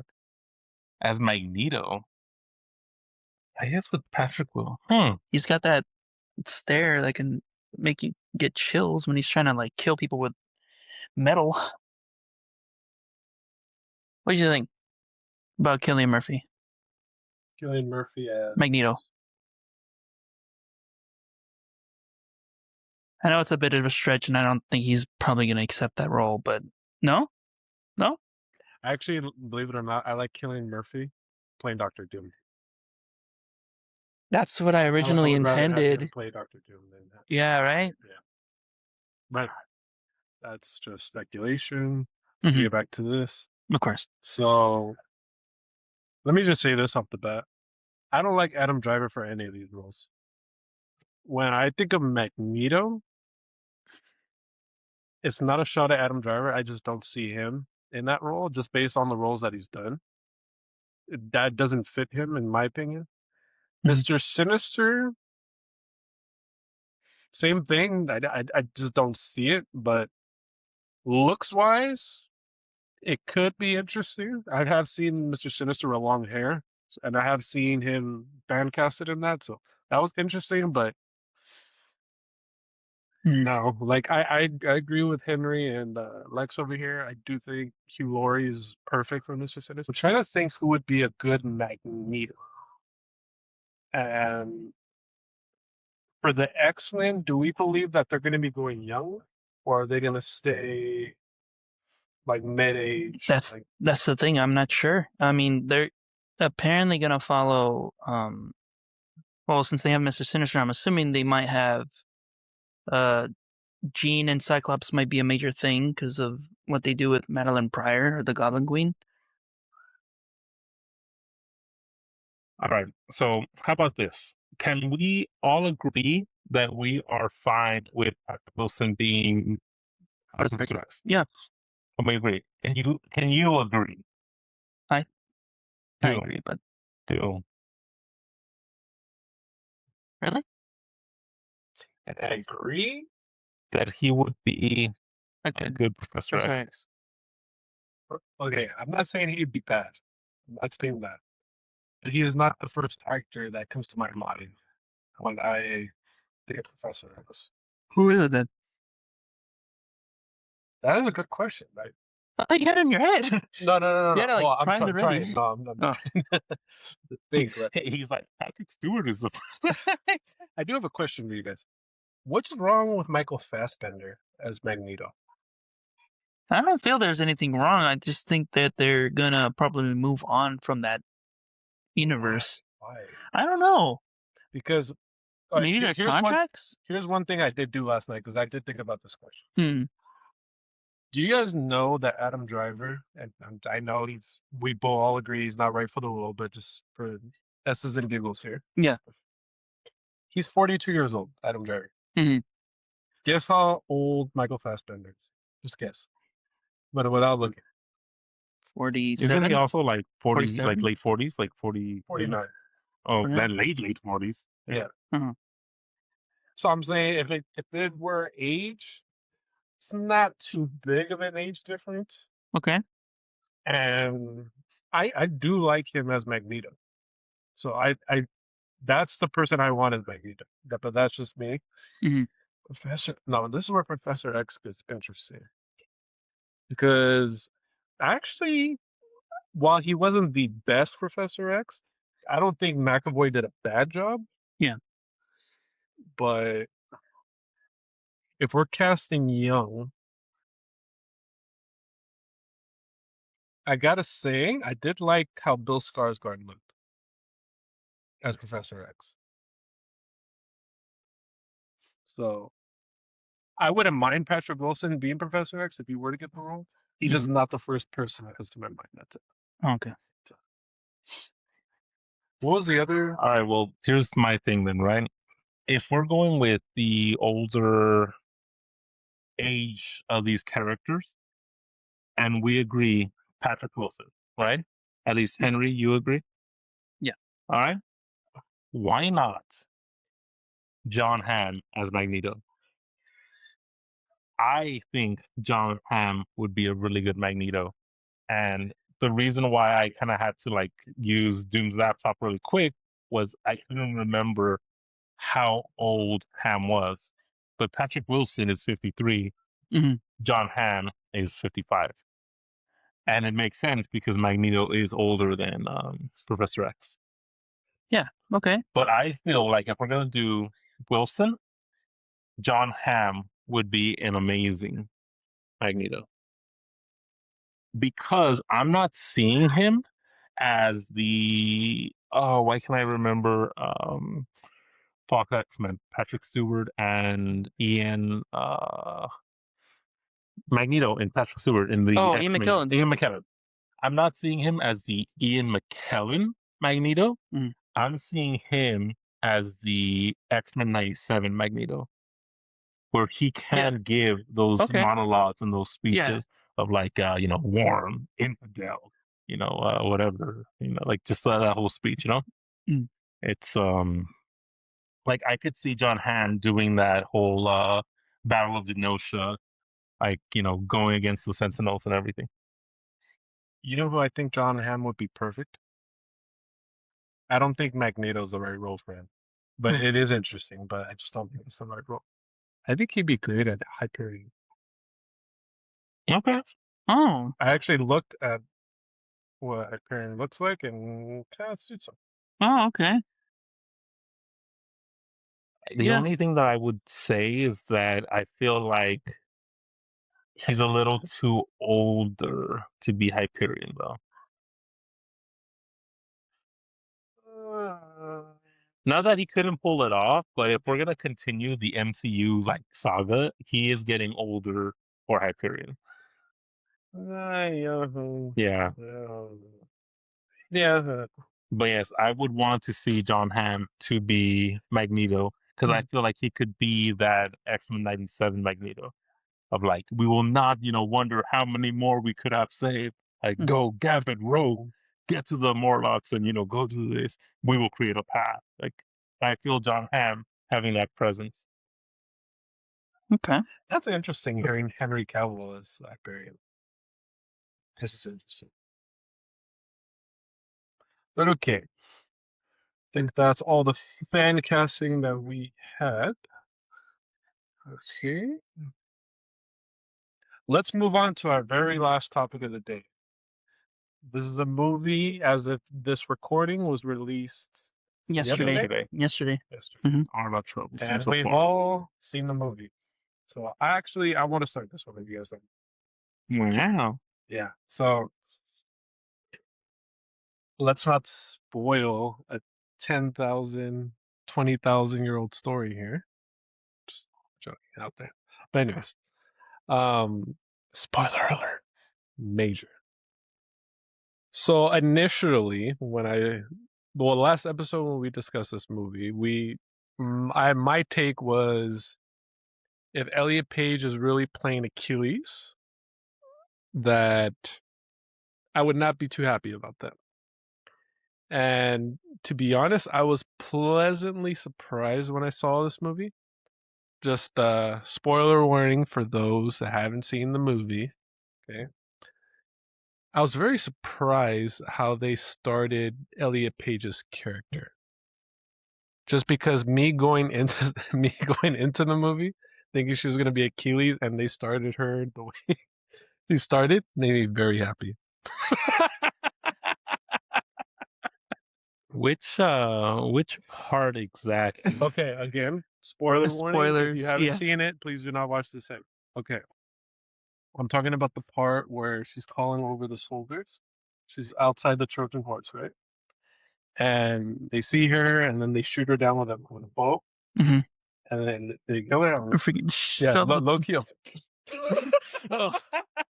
I wouldn't say I was happy. I just was surprised that it was that quick. Because I know, I'm like, she can't be Achilles. Achilles didn't die from a bow to the chest. So I'm like, that's how I knew. Like, slash to the Achilles tendon. Yeah. Hence the name. Exactly. Yeah. So that part right there, I was just. But going back to the movie, let's just stay with Achilles for a second. So I was very surprised that Achilles was not in this movie. Yep. Because timeline wise, he is in that scene. Right? Yeah. Mm-hmm. Yeah, he's part of the attack on Troy. But yeah. Yeah. So I was very surprised that he was not even in this movie. Shout out to Christopher Nolan though, because he did get all of us talking, got all us excited, riled up about the Elliot Page thing, and it turned out to be a great marketing ploy. So yeah, you gotta give that to Christopher Nolan. But back to the movie. I actually thought the movie was quite great. It had me entertained the whole way. Mm-hmm. It did not at all. The production did not have me questioning anything. I mean, it's a Christopher Nolan movie. I wouldn't expect to go in there judging stuff. So I did like Matt Damon's character, although there were parts of it I probably would have done, for lack of a better word, I would have done it a little better. But I did like Matt Damon as Odysseus. I thought his journey was very interesting, very, I wouldn't say touching, but it did like, I did like that conversation he had with his son towards the very end of the movie. Yeah, it was very touching, especially because they didn't know he was Odysseus. So that was cool. I liked Anne Hathaway's character a lot. It was very interesting that her and Tom Holland are only like 13 years apart. Something like that. Something crazy like that. Yeah. I think that part was the most realistic out of the whole movie. Because if you look at it back in the day, that was real life. Like kids were having people were having Young kids teenagers, like at 13, 14. So that was very interesting and eye opening to me. And I got to give Christopher Nolan a lot of props. A lot of props. I was very happy with this movie. I was very happy with the casting. I wasn't at first, but once I saw the movie, I understood why he made some of those decisions. So I gave this movie 9.1 out of 10. Yeah, so this one, I'm coming off of it because I remember seeing the 1997 film of The Odyssey way back when I was a kid, so I already had a notion of what was going to happen in the movie. But with the added notion of Christopher Nolan doing it, I was obviously excited because, he's a great filmmaker. With this in mind, going into the movie, yes, it was really surprising having Elliot Page's character, I believe it was Sinan, um, being axed so quickly. I was like, whoa, holy shit. All right. All right, we're really getting in there. But yeah, no, obviously a lot of the movie was like current time, then it'd go back to a flashback of, say, the Troy War. And then it was a constant back and forth of like different perspectives of both Odysseus. We have Penelope, having to deal with the quarters.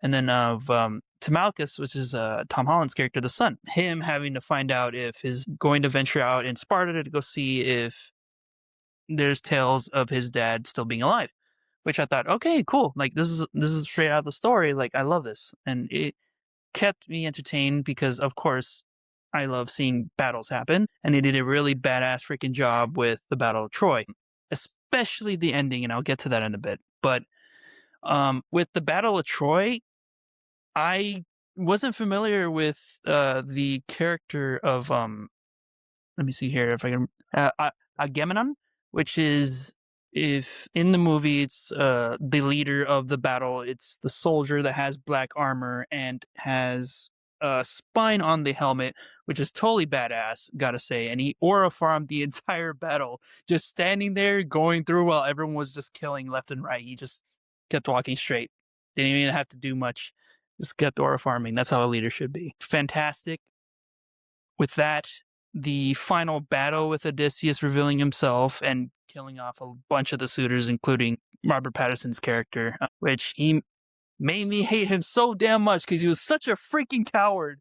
I mean, good lord, he just kept having people do his own battles, and then he would just swoop in and be like, all right, Penelope, I want to court you. Be mine. Yeah, he was a dick. But that means he did good playing a villain character, so I don't hate the actor, I just hate the character. The journey was perilous. There was a lot of scenes where I was even creeped out because I'm like, damn, I didn't think they were going to go there with Cersei's scene. If you see it, you'll see it. But yeah, I mean, the only gripe I had with this film, and this is very small, because in the 1997 version of the movie, where they feature the two monsters in the sea, the one of the whirlpool and the one that's in the mountains. That was different in the 1997 film, and I preferred the monster designs in there better than this one because this one felt simple. Yes, it was effective because, a giant whirlpool, you've seen it before in Pirates of the Caribbean 3. It can destroy ships. It can destroy a whole crew. So I'm like, okay, that's cool. But I didn't see a creature in there. That was supposed to be a creature, which they hinted at, and they did say the name. I don't remember the name because the name's very convoluted. I'd probably have to look it up. But it was just a simple whirlpool. So I was like, oh, okay. That's odd. All right, cool. Let's hopefully see the monster in the mountains. They do that when they break the right side of their oars, and you see out of nowhere, boom, tentacle, just grabbing people, pulling them away into the cavern that's in like the top of a mountain. I was like, oh shit, that was crazy to see. In the other movie, in the 1997 movie, it was like a Hydra-esque creature. Yes, it has tentacles too, but it had an actual design, and you see it walking, grabbing people from the boat. So I thought, okay, that was a little bit simplified, but still scary because it just comes out of nowhere grabbing you. You don't know where the hell it's coming from because it's where the camera was in that scene. You just see them getting pulled away, yoink, and that was it. That's all you seen until you see the reveal of the tentacles going inside like 3 caverns, and that was it. So I was like, huh, okay, that's another simplification of that monster, but okay, that's cool. But I do got to give Elliot Page some props because that monologue he gave on when they're in like that land where they get resurrected for a limited time when they do the sacrifice ritual, that was a badass monologue of betrayal that Odysseus apparently gave those soldiers who sacrificed their lives in the Battle of Troy.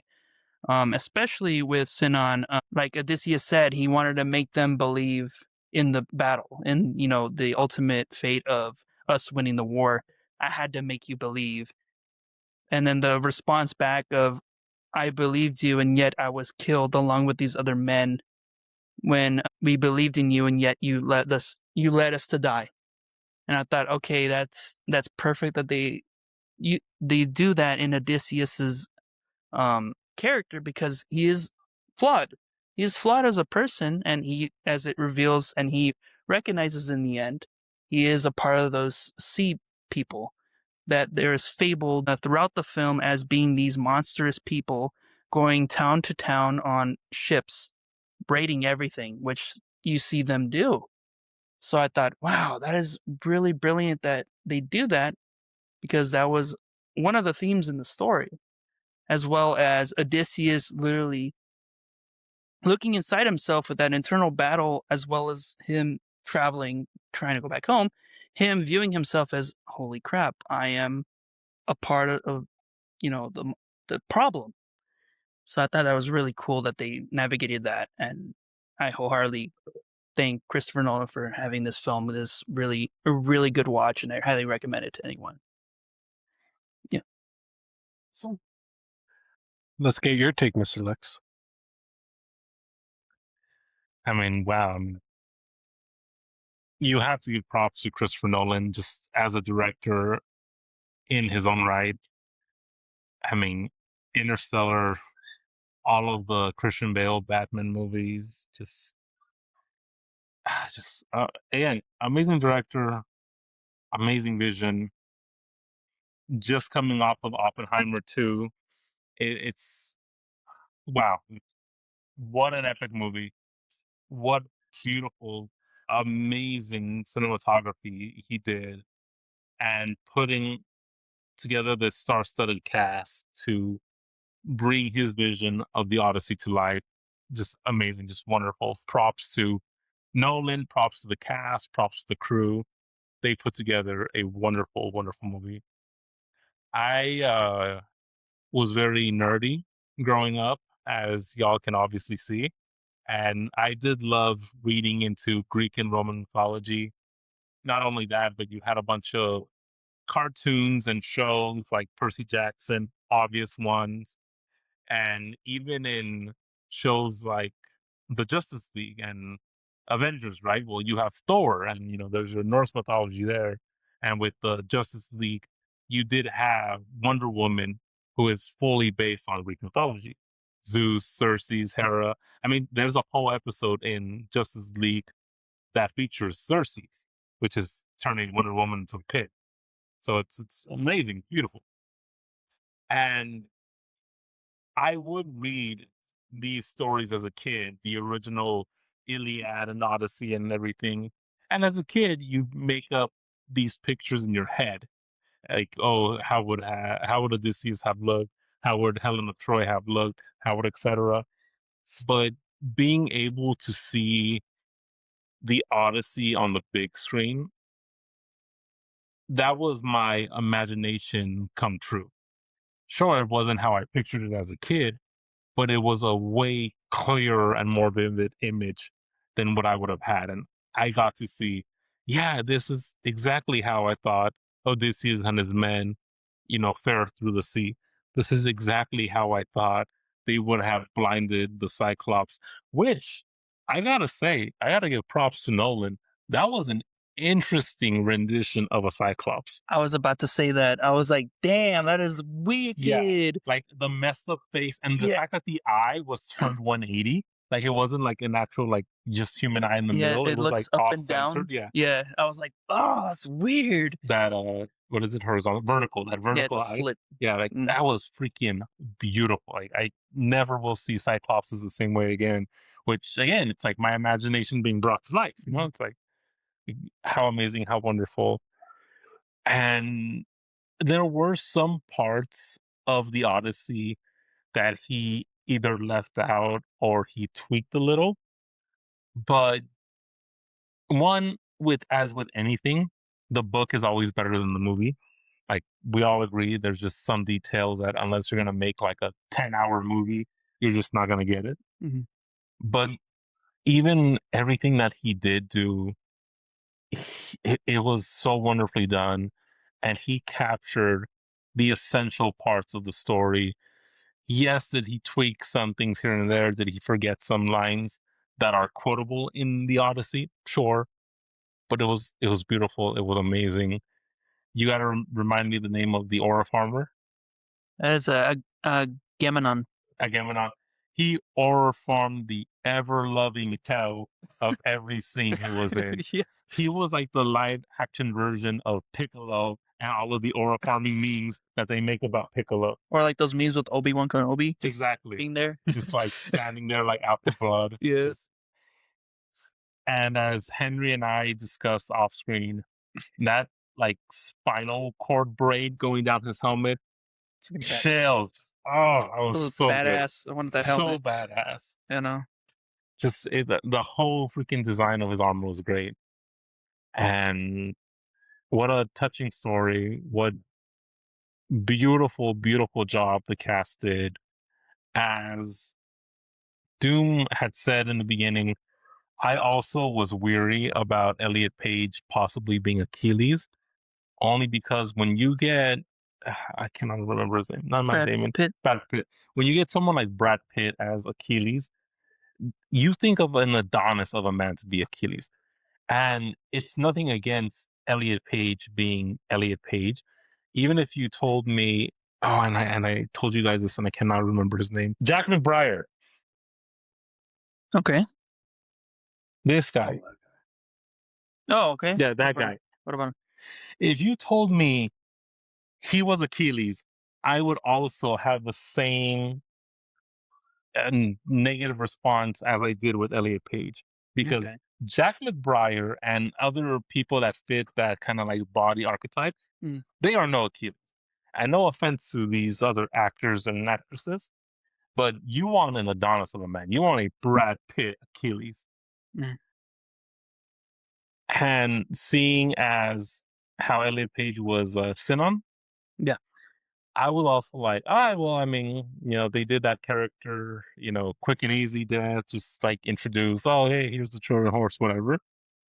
However, I need to give Elliot Page props because, as Henry was saying, that monologue when they were right there in the rift with Hades, that whole betrayal thing, explaining the totem as well of the brother of Robert Pattinson's character and everything, Antonius.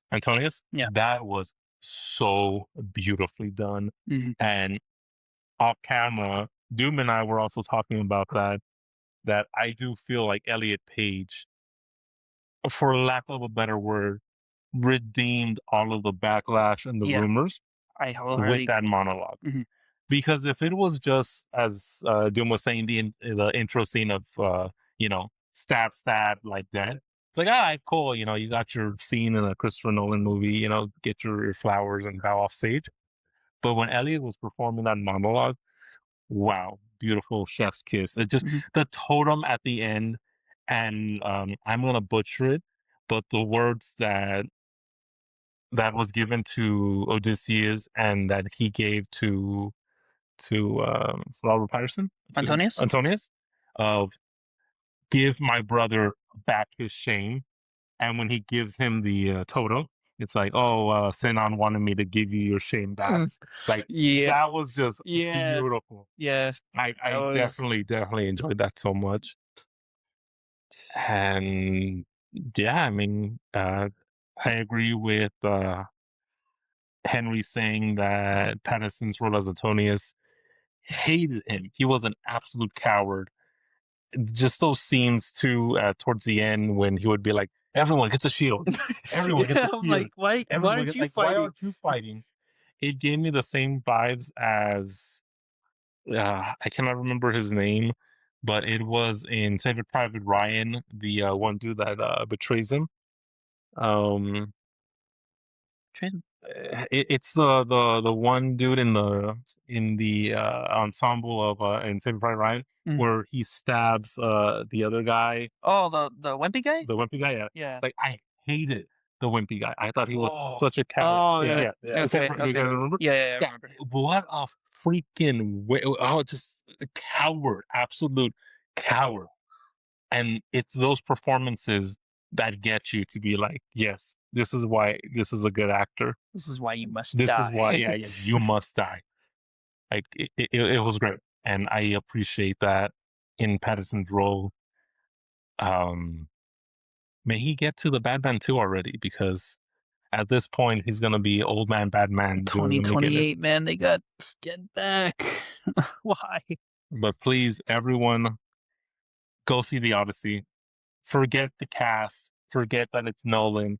Just, if you enjoyed reading the Greek mythologies and the fables and the tales, just go see it in the motion picture and the movie media version, so that you can experience that story and see your imagination come to life. What an amazing movie. So, 2 questions for you guys. Sure. 1, what is your score for the movies? Oh, right. So I'm going to give it a 9.3 instead of a 9.5 because of the whole monster designs, which, now that I think about it, I know he probably... Cyclops? No, not the Cyclops. The two I mentioned, the one No, in the... yeah, but the Cyclops. The is, like, Cyclops at was some amazing. points, yeah.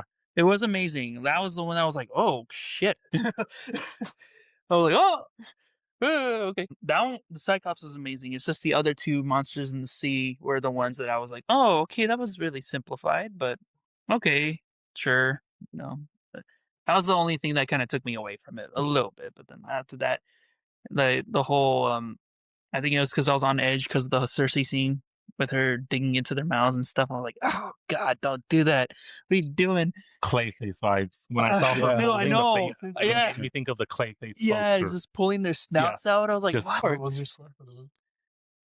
I originally was giving it a 10 out of 10, but the more I was talking amongst friends and other people, the more I wish they would have added more lore of the Odyssey. And again, it's always going to be that the book is better than the movie. That will never ever change.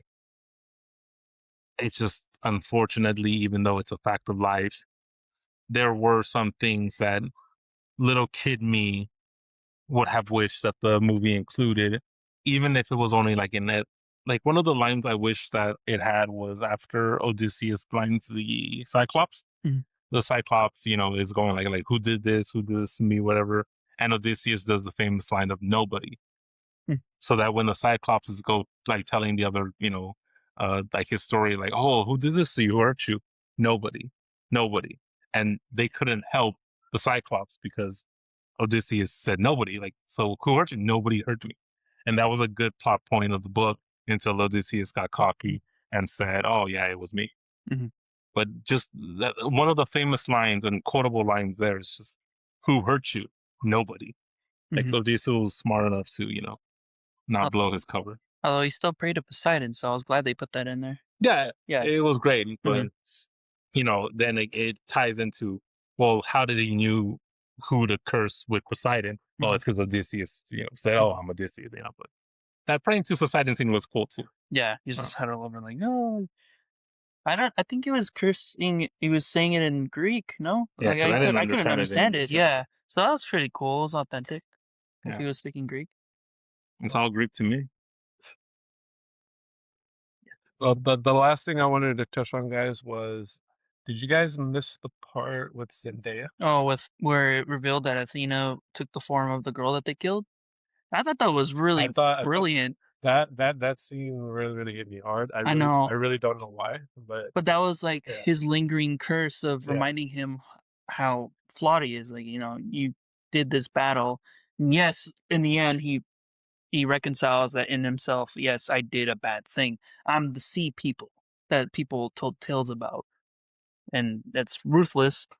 But then I thought that when they did that moment, when they cut off the head of Athena's statue, that when it was revealed that it was the girl that they slain, I was like, holy shit. Athena decided to take her form to, be a lingering curse to Odysseus, saying, you know who you are. Like, don't think of yourself high and mighty, because you did this bad thing, but just learn to, be better. Like, be better. You will go back to your family. Just know you cost the lives of your men. God of War reference. I Don't be know. sorry. Be better. Yeah, exactly. Exactly. Kratos said it too. Yes. Well, that concludes our episode for today. We discussed some great things, so I hope you guys enjoyed it. Please like and subscribe to our YouTube channel. If you want, please follow us on Instagram. We also have an X account as well. You can follow us there. I'm not going to ask these guys to give you guys their Instagram handles. They're right above our heads right now. So just go ahead and give us each a follow. Follow the War Room Pod on Instagram as well. Don't be afraid to leave your comments on either one of our social medias because if we like it, we may talk about it on the channel. Yeah, please give your fan Of casting course. for the X-Men as well. We All right. want to hear more from you. So Yes. whatever you guys want to hear, whatever we need to break down more for you guys, please just give us more stuff to talk about. We love doing this. Of course. Yes. So again, that concludes our episode. Like I always say, I will see you in the next video. Ciao. Later, lore whores. Bye bye.